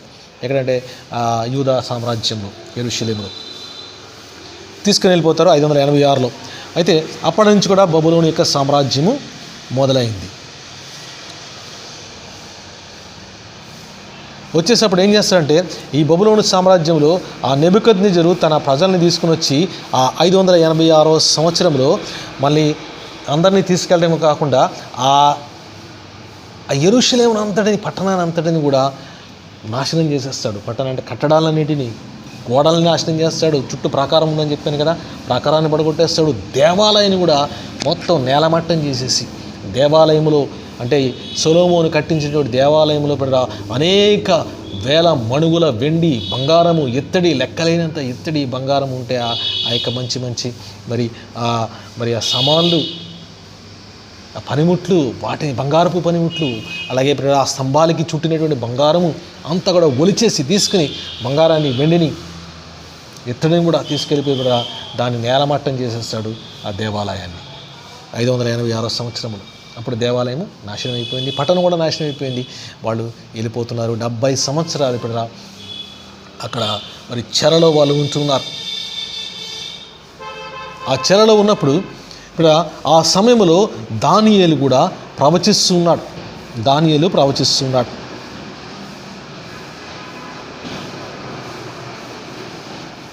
మరి దానియేలు ప్రవచించినట్టుగా మనం ఒకసారి ఒక ప్రవచనాన్ని మనం చూసుకుందాం. ఏంటంటే అక్కడ దానియేలు అక్కడికి తీసుకుని వెళ్ళబడినప్పుడు నెబుకద్నెజరేమో అక్కడ రాజు, పెద్ద రాజు. ఆయన యొక్క రాజ్యం అంతా కూడా విస్తరించిపోతుంది. ఎక్కడి నుంచి అంటే మొత్తం సామ్రాజ్యాలన్నీ కూడా, ఆ ఈస్టర్న్ కంట్రీస్ అన్నీ కూడా, ఇరాన్, ఇరాక్, ఆఫ్ఘనిస్తాన్, పాకిస్తాన్, ఇవన్నీ వాళ్ళు ఆక్రమించేసుకుంటున్నారు. ఇప్పుడు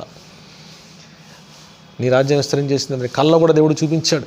అయితే అతనికి ఒక కళ వస్తుంది. దానియేలు 2వ అధ్యాయంలో మనం చూస్తే, మీరు చదువుకుంటే, ఒక స్వప్నం, ఒక కళ వచ్చింది. ఆ కళ మర్చిపోతారు.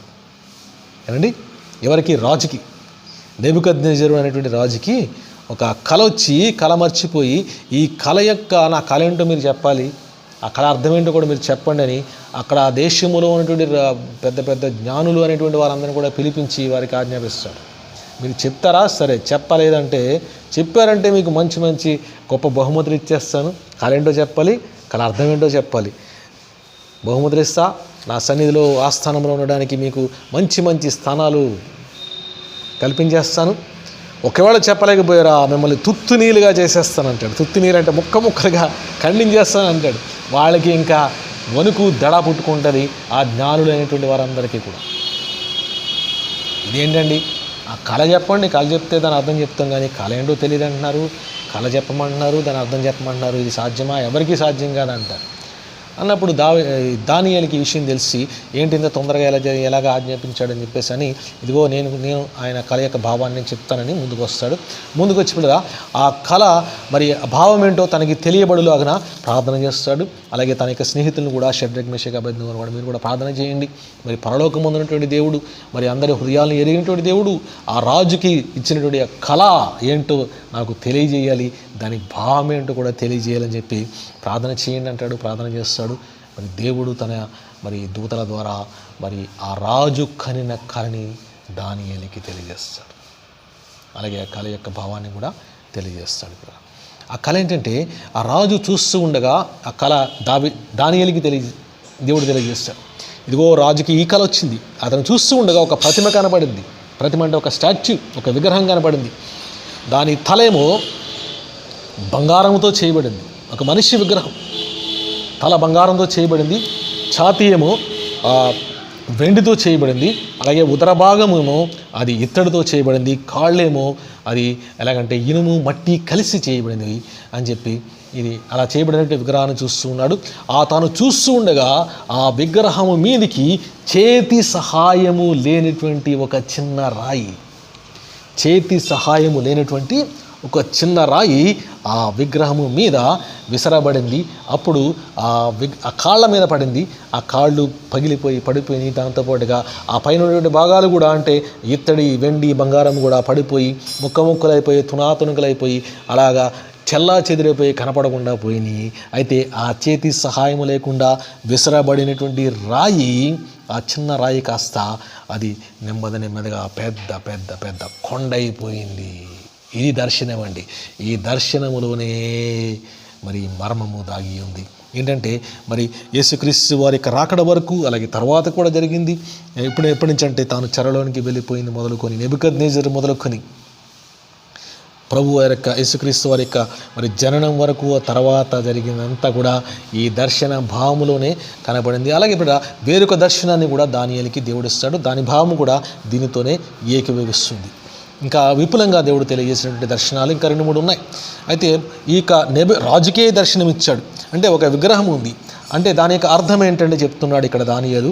ఆ తల ఏంటంటే అది మీ యొక్క రాజ్యము, ఈ రాజ్యాన్ని సూచిస్తుంది. అది బంగారము వంటి రాజ్యము, అంటే అంత విలువ కలిగినటువంటి రాజ్యముగా ఉంటుంది.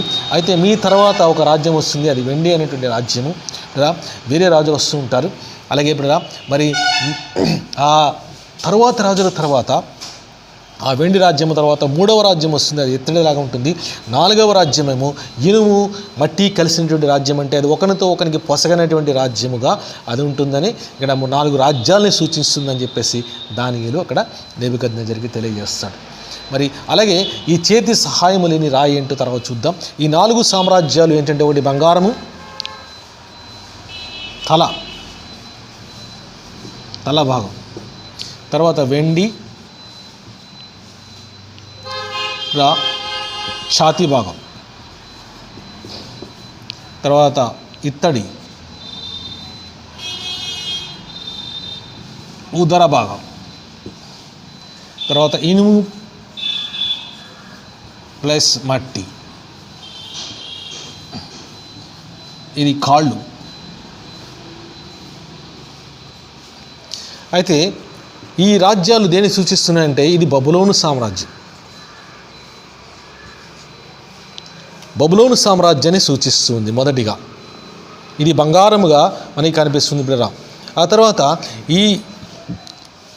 తర్వాత వెండి సామ్రాజ్యము, నీ తర్వాత వేరొక సామ్రాజ్యం వస్తుంది అంటున్నాడు కదా. అది వేరొక సామ్రాజ్యం ఎవరిది వస్తుంది అంటే, అది బిడ్డరా మరి దానియేలు చెప్పినట్టుగానే ఈ నెబుకద్నెజరు, అలాగే నెబుకద్నెజరుకి వేరే కళ వస్తుంది. అలాగే వేరే కళ వచ్చినప్పుడు తాను దేవుని గణపరచకుండా తన ఇష్టానుసారంగా గర్విస్తాడు కాబట్టి అతను పశువు వలె గడ్డిమేస్తాడు. ఆ కళ యొక్క భావాన్ని కూడా దానియేలే చెప్తాడు. దానియేలు చెప్పినట్టుగానే నెబుకద్నెజరు అంత పెద్ద అధిపతి, ప్రపంచానికే దగ్గర అన్ని సామ్రాజ్యాలని అధీనపరుచుకున్నటువంటి నెబుకద్నెజరు మహారాజు మరి దానియేలు చెప్పినట్టుగా పశువులాగా గడ్డిమేస్తాడు. అంటే మానవ మనస్సు పోయి మరి పశువు యొక్క మనస్సు అతనికి వచ్చేస్తుంది. గడ్డి మేసి ఇప్పుడు మంచు అతనికి కప్పేస్తుంది. తర్వాత అతనికి మానవ మనస్సు అనుగ్రహించబడుతుంది. ఈ లోపల మరి నెబుకద్నెజరు యొక్క కుమారుడైనటువంటి బెల్షస్సరు రాజు అయిపోతాడు. అక్కడ ఆ బబులోను సామ్రాజ్యానికి రాజు అవుతాడు.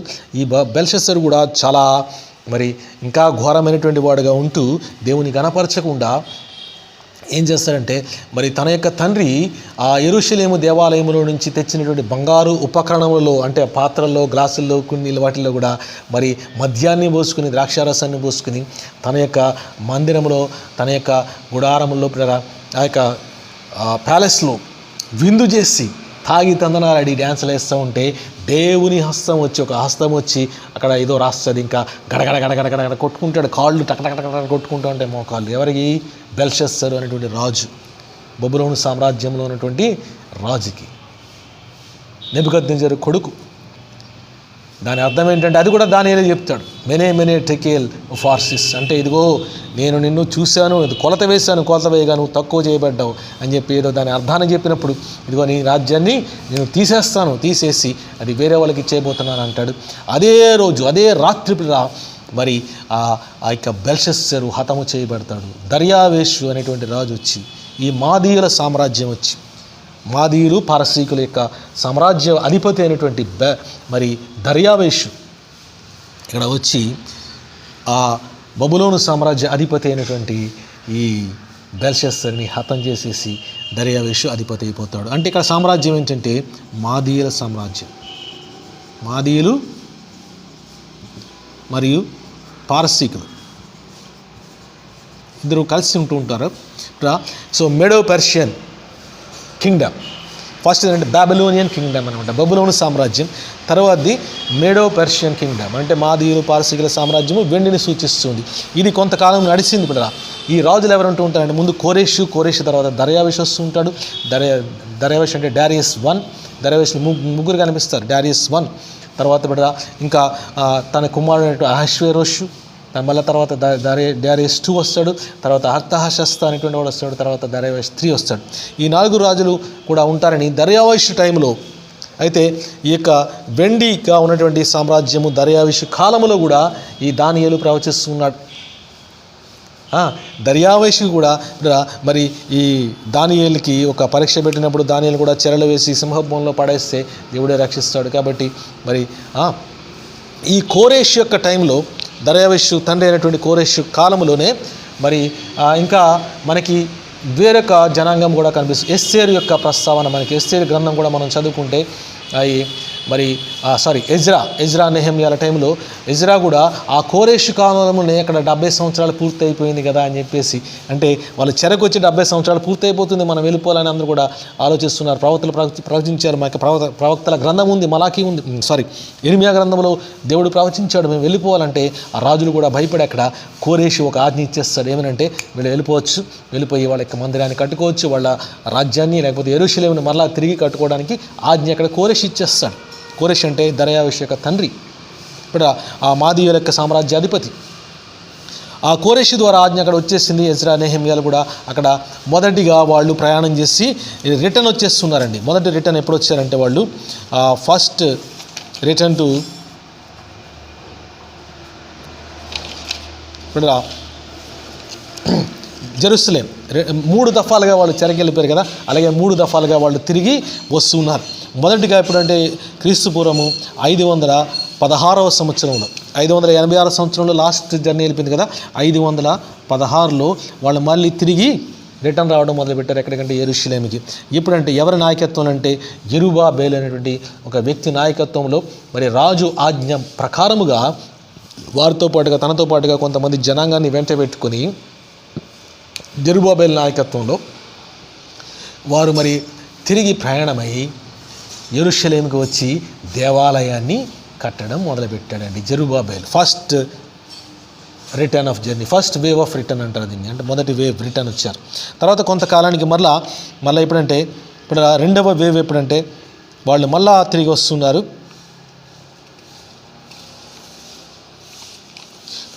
ఎవరి నాయకత్వంలో వస్తున్నారంటే మన ఎజ్రా నాయకత్వంలో సెకండ్ వేవ్ ఎప్పుడంటే ఎజ్రా నాయకత్వంలో వాళ్ళు వస్తున్నారు. క్రీస్తు పూర్వము 456లో మొదటిగా వచ్చింది 516లో. మళ్ళీ కొంతమంది అక్కడ ఉండిపోయారు, అందరూ రాలేదు, కొంతమంది ఉండిపోయారు. మళ్ళీ 400 క్రీస్తు పూర్వం 456లో 456 BCలో మళ్ళీ ఎజ్రా నాయకత్వంలో మరి ధర్మశాస్త్రాన్ని తీసుకొచ్చి దేవాలయాన్ని కట్టేశారు. అప్పటికి దేవాలయాన్ని కట్టారు. ఎవరంటే మన యెరుబ్బాబెలు నాయకత్వంలో దేవాలయాన్ని కట్టారు. మరి ఎజ్రా నాయకత్వంలో మళ్ళీ వచ్చి వాళ్ళు దేవాలయాన్ని అయితే కట్టారు, కానీ వాళ్ళకి ధర్మశాస్త్రముకు మళ్ళీ వాళ్ళకి ప్రకారం వాళ్ళు నడవాలి కదా అని చెప్పేసి ఇక్కడ శాస్త్రి వచ్చి ఇక్కడ వాళ్ళకి బోధించడం మొదలుపెట్టారు. ఓకే, ఎజ్రా శాస్త్రి వచ్చి అక్కడ బోధించడం మొదలుపెట్టాడు. ఇక్కడ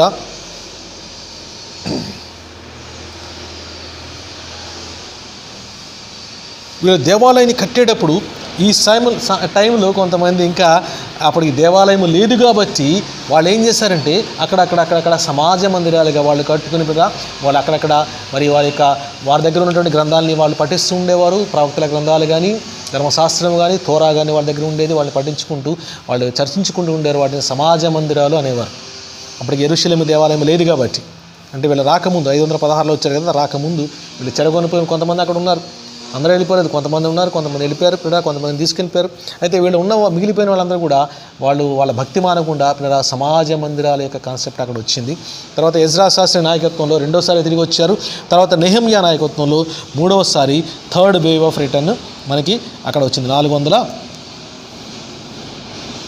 445వ సంవత్సరంలో మూడవసారి వాళ్ళు రిటర్న్ వస్తున్నారు. వీళ్ళు రిటర్న్ వచ్చే టైంలో కూడా అప్పుడు కూడా మరి వచ్చిన తర్వాత కూడా మనకి ప్రవక్తలు ఇక్కడ ప్రవచిస్తున్నారు. హగ్గే ప్రవచిస్తున్నాడు, మలాకి కూడా ప్రవచిస్తున్నాడు. అయితే ఇక్కడ ఎజ్రా నెహెమ్యా అలాగే ఎస్తేర్ ఈ గ్రంథాలు మనం చూసుకుంటే దానికి ఆ టైంకి సరిపడ్డగా మనకి కనిపిస్తూ ఉంటాయి. ఎస్తేర్ యొక్క గ్రంథంలో కూడా వాళ్ళు అక్కడ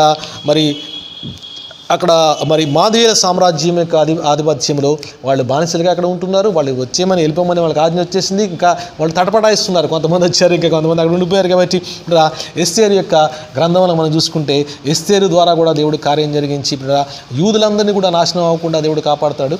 వాళ్ళందరినీ కూడా మరి కొంతమందిని తిరిగి రావడానికి మరి ఆ మొర్దెకై టైంలో కూడా యెరుబ్బాబెలు వీరందరూ కూడా 516లో తిరిగి యెరూషలేముకి అక్కడ వస్తారు. కాబట్టి మనకి ఎజ్రా గ్రంథంలో మనకు రాయబడింది మొర్దెకై కూడా అక్కడ వచ్చినట్టుగా. మొర్దెకై మనకి ఎస్తేరు గ్రంథంలో కనిపిస్తూ ఉంటాడు.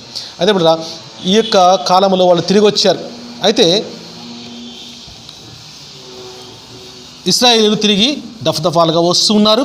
అయితే మరి అక్కడ ఏం జరుగుతుందంటే మరి దానియేలుకి లేకపోతే నెబుకద్నెజరుకి కనబడినటువంటి ఆ దర్శనం యొక్క ఆ కళ యొక్క భావము కళ ఏంటో చెప్పాడు, కళ భావం కూడా ఇక్కడ చెప్తున్నాడు. ఇగో 4 సామ్రాజ్యాలు వస్తాయి. ఆ తల అంటారు కదా, తల బంగారం, అది మీ సామ్రాజ్యమే, బబులోను సామ్రాజ్యం. నెబుకద్నెజరు చూడు, నీ తర్వాత ఇంకో సామ్రాజ్యం వస్తుంది, నీది అంతమైపోతుంది. నీ కుమారుడు బెల్షస్సరు పోయాడు. తర్వాత మాదీయులు అయిపోయింది సామ్రాజ్యం కదా. ఆ మాదీయులు అయిపోయిన తర్వాత వేరొక సామ్రాజ్యం వస్తుంది, అది ఇత్తడిలాగా ఉంటుంది. అది కూడా అప్పుడు ఈ మాదీయుల సామ్రాజ్యంలో 4 రాజులు పరిపాలిస్తాడని చెప్పాడు. అక్కడ దానియేలు గ్రంథంలో 11వ అధ్యాయంలో చూస్తే దర్యావేషుతో చెప్తూ ఉంటాడు. ఇదిగో దర్యావేషు కాలం కూడా దేవుడు ఒక కళ చూపించి, ఇదిగో 4 రాజులు పరిపాలిస్తాడు, తర్వాత వేరొక రాజు వస్తాడు. ఈ 4 రాజులు కూడా గ్రీకుల్ని అంటే గ్రీకుల్ని ఆక్రమించుకోవడానికి దానియేలు 11వ అధ్యాయంలో మీరు చదివినట్లయితే ఈ 4 రాజులు 4వ రాజు గ్రీకు సామ్రాజ్యాన్ని వాళ్ళని ఆక్రమించుకోవడానికి ప్రయత్నిస్తే ఆ గ్రీకుల్లోంచి ఒక రాజుని దేవుడు లేపుతాడు. వాడు బలంగా ప్రపంచాన్ని ఆక్రమించుకుంటాడని మరి దానియేలు రాయబడింది 11వ అధ్యాయంలో. ఆ బలమైన రాజు ఎవరంటే బిడ్డ అక్కడ అలెగ్జాండర్ ది గ్రేట్ అంటాం మనం. అలెగ్జాండర్ ది గ్రేట్ అక్కడ గ్రీకు సామ్రాజ్యాన్ని స్థాపిస్తాడు. దానియేలు 11వ అధ్యాయంలో మరి చెప్పబడింది, ఇక్కడ దాన్ని ప్రస్తావించబడింది. అది ఇత్తడితో పోల్చబడింది 3వ సామ్రాజ్యం. ఈ గ్రీకు సామ్రాజ్యం వచ్చేప్పుడు లేకపోతే దీనికి ముందు ఈ మాదీయుల సామ్రాజ్యంలో మనం ఎస్తేరు గ్రంథంలో మనం చూసుకుంటే ఈ అహష్వేరోషు కూడా ఈ మాదీయులు లేకపోతే పారసీకుల రాజుగా మనకు కనిపిస్తున్నాడు. వాళ్ళు చూడండి, ఆ ఎస్తేరు గ్రంథంలో చూసుకుంటే కూషు దేశము మొదలుకొని హిందూ దేశం వరకు కూడా 27 సంస్థానములకు అధిపతి అని రాయబడింది. కూషు దేశం అంటే ఏంటంటే ఇథియోపియా ఎక్కడ ఉంది? ఆఫ్రికాలో ఉంది. హిందూ దేశం అంటే మన దేశం ఇండియా. ఈ దేశం వరకు కూడా అంటే ఎన్ని దేశాలు వస్తున్నాయి చూడండి బిడ్డ. ఆ మధ్యలో ఆ కూషు దేశం మొదలుకొని ఐగుప్తు, ఈజిప్టు, ఇథియోపియా, అలాగే ఇక Iran, Iraq, Palestine, Saudi Arabia, Afghanistan, Pakistan, Uzbekistan, ఇవన్నీ ఇండియా, ఇవన్నీ కూడా బంగ్లాదేశ్. ఇండియా అంటే అప్పుడు బంగ్లాదేశ్, పాకిస్తాన్ అంతా కలిసి ఉండేది. అలాగే ఇంకా అటు సైడ్ కూడా ఈ రాజ్యాలన్నిటికీ కూడా అధిపతి అండి అక్కడ మాదీయుల సామ్రాజ్యం. ప్రపంచాన్నే ఏలినటువంటి రాజులు అహష్వేరోషు. కానీ దేవుని యొక్క సేవకుడైనటువంటి మరి దానియేలు ద్వారా ప్రవచించబడినప్పుడు నాశనం అయిపోయారు. అంతే అయిపోతా ఉంటే దేవుడు చెప్పాడు కాబట్టి వాళ్ళని కూడా దేవుడే మరి ఆ రాజు కూడా దానియేలుని అధిపతిగా పెట్టుకుంటాడు చెప్పమంటాడు అక్కడ. అంటే దేవుని భయం వాళ్ళకు కూడా ఉంది కాబట్టి ఇప్పుడు మనం చూసుకుంటే ఇక్కడ తర్వాత గ్రీకు సామ్రాజ్యం అయిపోయింది. ఇక్కడ ఈ గ్రీకు సామ్రాజ్యం ఎప్పటి నుంచి ఎప్పటి వరకు అంటే ఈ మాదీయుల సామ్రాజ్యం ఎప్పటి నుంచి ఎప్పటి వరకు ఉందంటే బిడ్డ క్రీస్తు పూర్వము మనకి కోరెష్ నుంచి అంటే 539 నుంచి 440 వరకు 330 వరకు. ఇది ఎప్పటి నుంచి ఎప్పటి వరకు అంటే నేను ఇక్కడ సంవత్సరాలు రాస్తూ ఉంటాను చూడండి. బబులోను సామ్రాజ్యం ఏంటంటే ఈ నెబుకద్నెజరు బెల్షస్సరు తర్వాత ఖతమైపోయింది. ఆ తర్వాత 539 నుంచి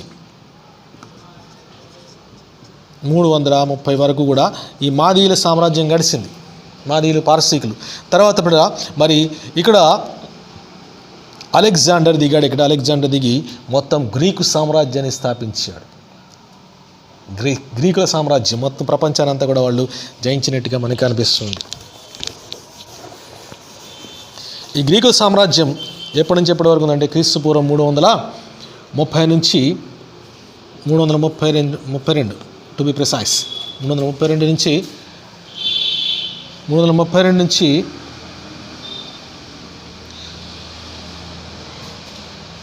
ఇది గ్రీక్ సామ్రాజ్యం నడుస్తుంది.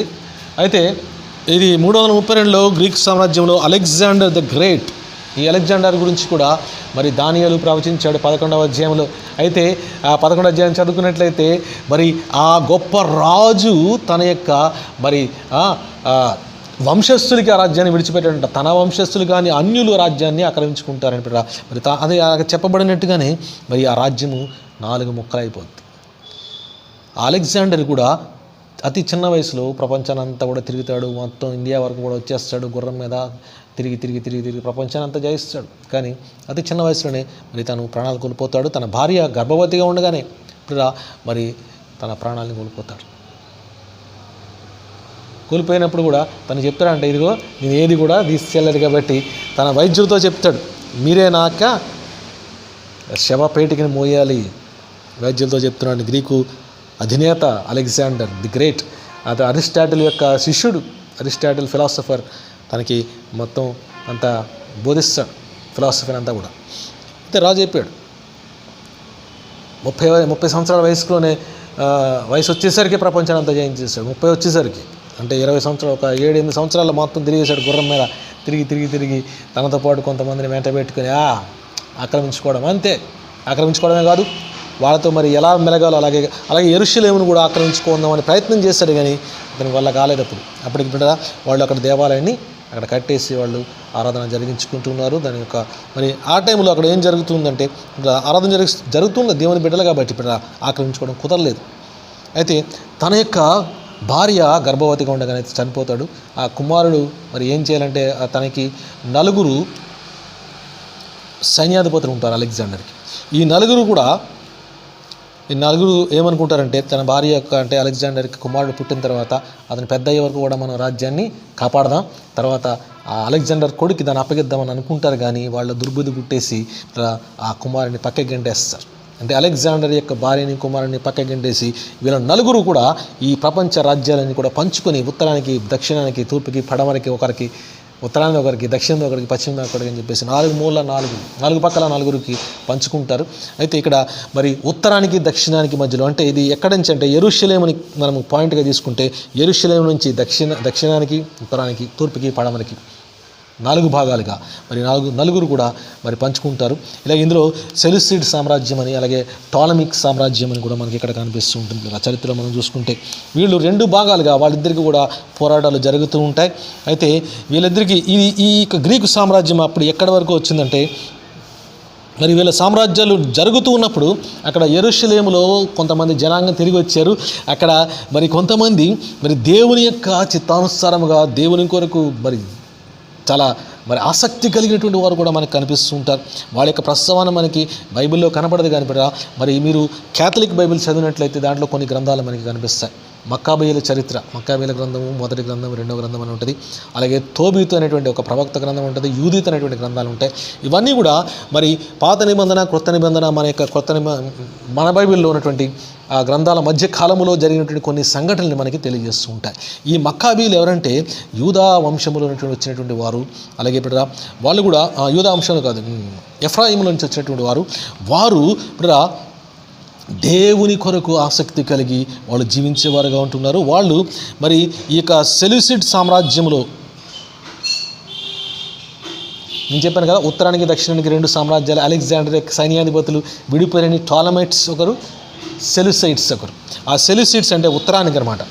ఆ వారిలో ఉన్నటువంటి ఒక్క అధిపతి అంతియోకస్ అనేటువంటి వాడు చాలా క్రూడుగా ఉండి యెరూషలేముకు వచ్చేసి అక్కడ వీళ్ళందరూ కూడా ఆరాధిస్తూ ఉంటే యెరూషలేములో దేవాలయాన్ని అపవిత్రపరిచి అక్కడ పందిని బలర్పిస్తారు. ఇలాంటివి జరిగినప్పుడు వాళ్ళు రివోల్ట్ అంటే ఎదురు తిరిగింది ఎవరంటే ఈ మక్కాబీయులు అనేటువంటి వాళ్ళు ఎదురు తిరిగి వాళ్ళతో పోరాటం చేసి వాళ్ళని ఎదిరిస్తారు, జయిస్తారు. కాబట్టి వాళ్ళే పరిపాలించుకుంటూ ఉంటారు. ఇక్కడ వాళ్ళ యాజకులుగా ఉంటూ ఉంటారు ఈ మక్కాబీయులు.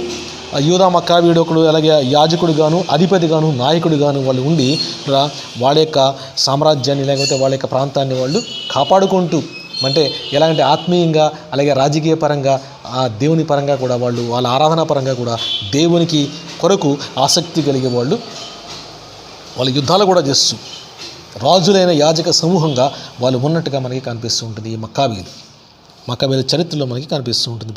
అంటే వీరిని గురించి కూడా ప్రస్తావన మనకి అక్కడ కనిపిస్తూ ఉంటుంది. 330 నుంచి క్రీస్తు పూర్వము 63 వరకు ఇది బీసీ, ఇదంతా కూడా బీసీ.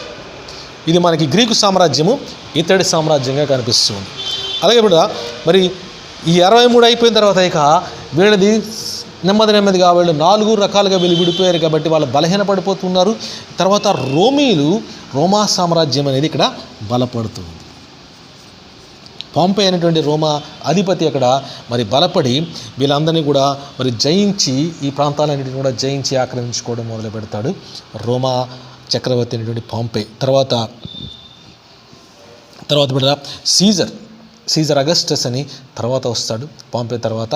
మరి అదే సీజర్ అగస్టస్ మనకి యేసుక్రీస్తు వారి యొక్క జనన టైంలో మనకి కనిపిస్తూ ఉంటాడు.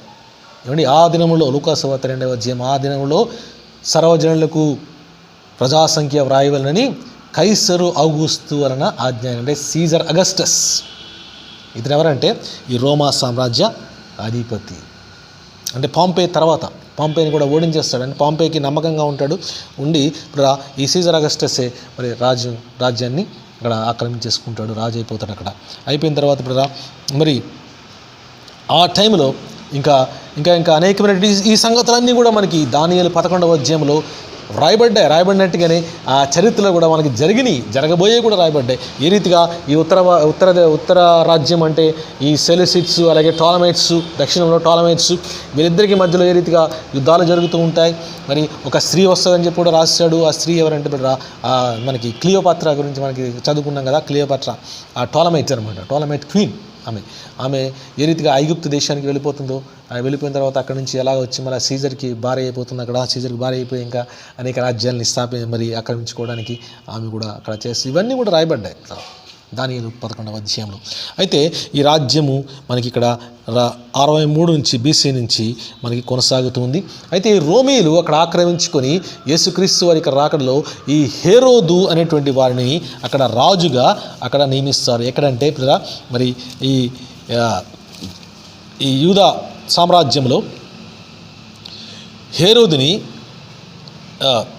ద గ్రేట్ 40 BCలో అక్కడ రాజుగా పెడతారు. ఆ రాజు కేవలం నామకార్థంగా, అంటే ఆ రోమా అధికారం అండర్లో ఉంటాడు అనమాట. అక్కడ ఉండి ఇక్కడ రాజు కేవలం నామకార్థంగా రాజు ఉంటుంటాడు. అలాగే కొన్ని ప్రాంతాలకి అక్కడ ఇంకేమనంటే పొంటియస్ పైలట్ అంటే పిలాతుని అక్కడ గవర్నర్గా పెట్టారు. అంటే రోమా యొక్క పరిపాలనా విధానము ఎలా ఉంటుందంటే అది వేరేగా ఉంటుంది. ఒక రాజు అక్కడ ఉన్నాడు. అక్కడ మనకి ఇప్పుడు ఇక్కడ ఉన్నట్టుగా ఈ ప్రజాస్వామ్యంలో డెమోక్రసీలో మనకు ఉన్నట్టుగా ప్రధానమంత్రి ఉంటాడు, అలాగే గవర్నర్లు ఉంటారు, రాష్ట్రపతి ఉంటాడు కదా. రాష్ట్రపతి చేసే పని ఉంటుంది, అలాగే ప్రధానమంత్రి చేసే పని వేరేగా ఉంటుంది, మిలిటరీ వేరేగా ఉంటుంది. సో ఇటువంటి పరిపాలనా విధానాన్ని రోమీలు మరి అప్పుడే ప్రవేశపెట్టారు. అదేవిధంగా గవర్నర్లు ఉంటారు, రాజులు ఉంటారు, ఇంకా సైన్యాధిపతులు ఉంటారు. ఎవరు చేసే పని వాళ్ళకి డివైడ్ చేసేసి వాళ్ళ పరిపాలన కూడా కొన్ని ప్రాంతాలను కూడా వాళ్ళు డివైడ్ చేసి ఆ రీతిగా కొంత ప్రవేశపెట్టారు ఆ టైంలో. ఇప్పుడు ఆ రోమీలు వాళ్ళకి ఒక రాజుకు కూడా మరి సలహా ఇవ్వాలంటే రాజు కూడా తన ఇష్టానుసారంగా చేయడానికి లేదు. వాళ్ళ యొక్క సలహాదారులు పెద్దలందరూ ఉంటారు. వాళ్ళు చెప్పినట్టు రాజు కూడా చేయాలి, వినాలి. లేకపోతే వీళ్ళే వాళ్ళని వచ్చేసి మరి చంపేయడానికి కూడా అధికారం ఉంటుంది. అలాగే జూలియస్ సీజర్ను కూడా అలాగే చంపేస్తారు, తన యొక్క మరి ఆ అధిపతి మహాసభ వాళ్ళందరూ కూడా. సో ఆ రీతిగానే దాన్ని కొంత ఇక్కడ ప్రవేశపెట్టారు యూదుల్లో. రోమా సామ్రాజ్యం ఇక్కడ 63 నుంచి మనకి కొనసాగుతుంది. యేసుక్రీస్తు వారి యొక్క రాకడలో హేరోద్ ద గ్రేట్ 40 BCలో రాజుగా ఉన్నాడు. మరి తన కుమారుడైనటువంటి తర్వాత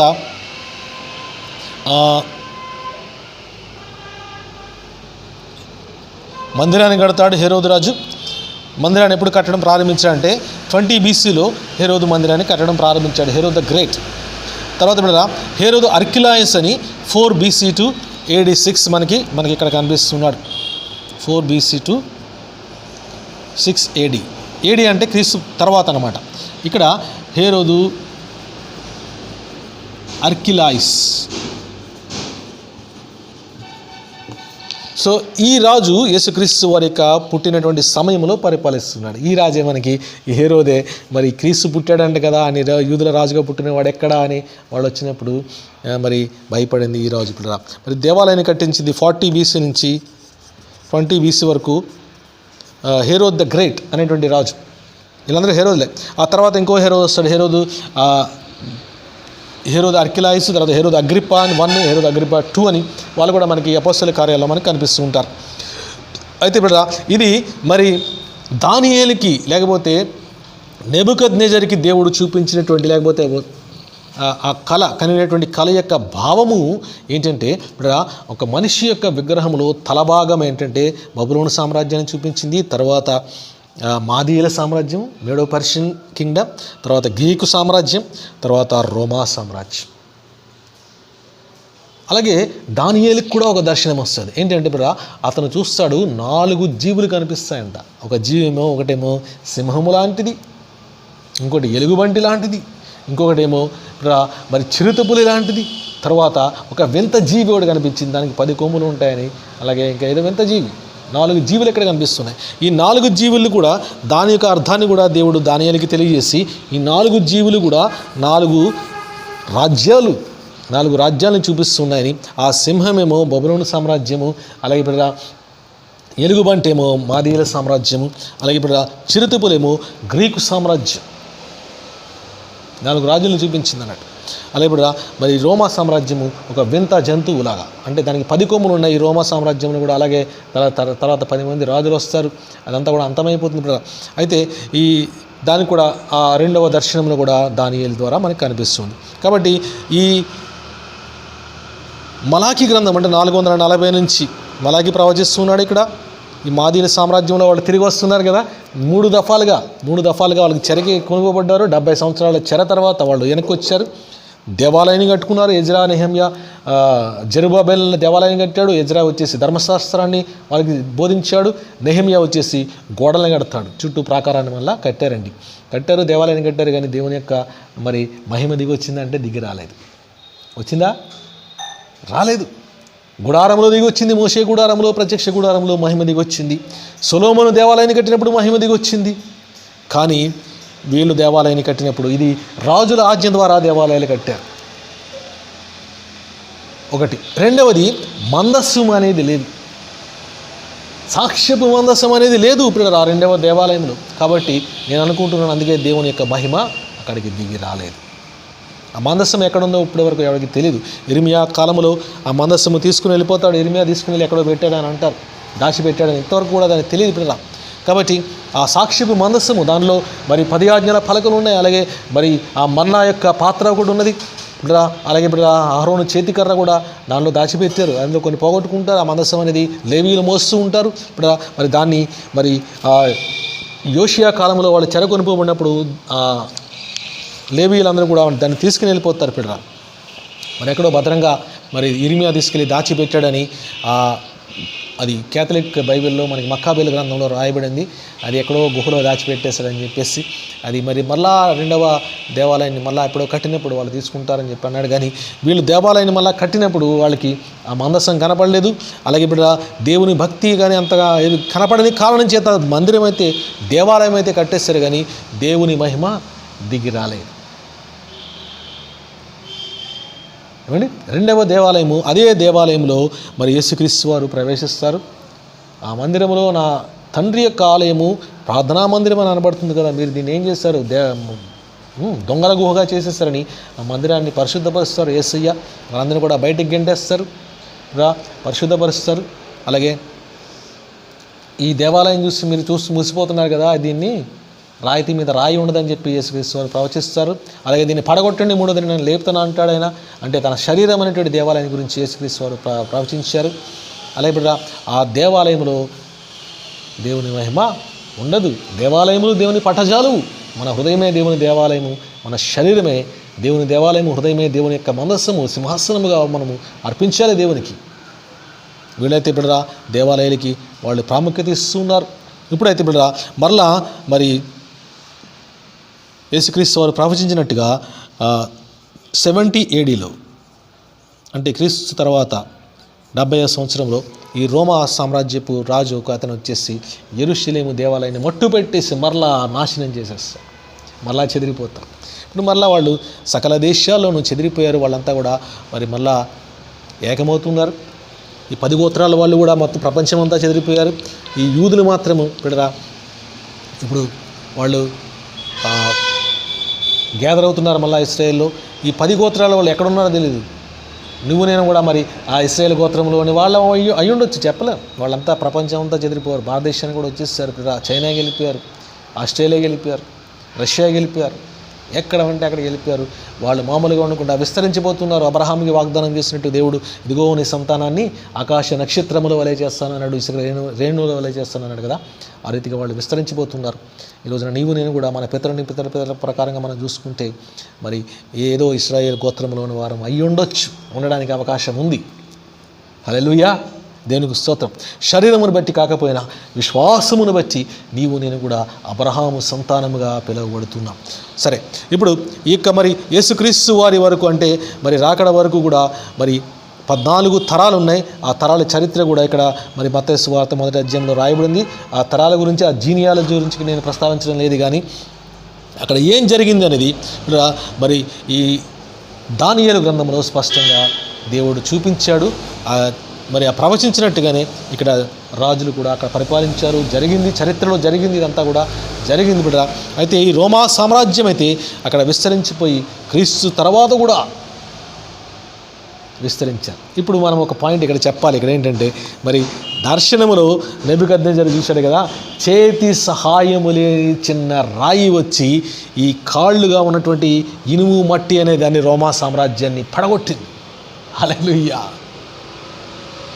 పడగొడితే పైనున్న రాజ్యాలు ఇంకా ఏ అధికారాలు ఇంకెక్కడెక్కడెక్కడ మిగిలినట్లయితే అవన్నీ పడిపోయి పీస్ అయిపోయి ఎగిరిపోయి బూడిదలా ఎగిరిపోయి ఈ చిన్న రాయి కాస్త అది విస్తరించి పెద్ద రాయి అయిపోయింది. అలాగే 4 జంతువులను చూశాడు కదా, అలాగే 4వ సామ్రాజ్యం, ఆ 4 కాకుండా వచ్చినటువంటి సామ్రాజ్యము దానికి అంతము లేదు, దేవుని సామ్రాజ్యం కాదు ఉంటుందని చెప్పేసి ఈ యొక్క ఆ చిన్న రాతిని గురించి కూడా దానియేలు చెప్తున్నాడు. అది దేవుని రాజ్యం.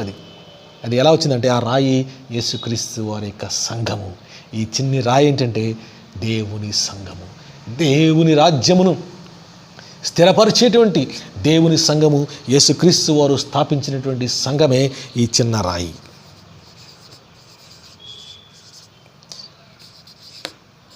చిన్న రాయి సంఘం,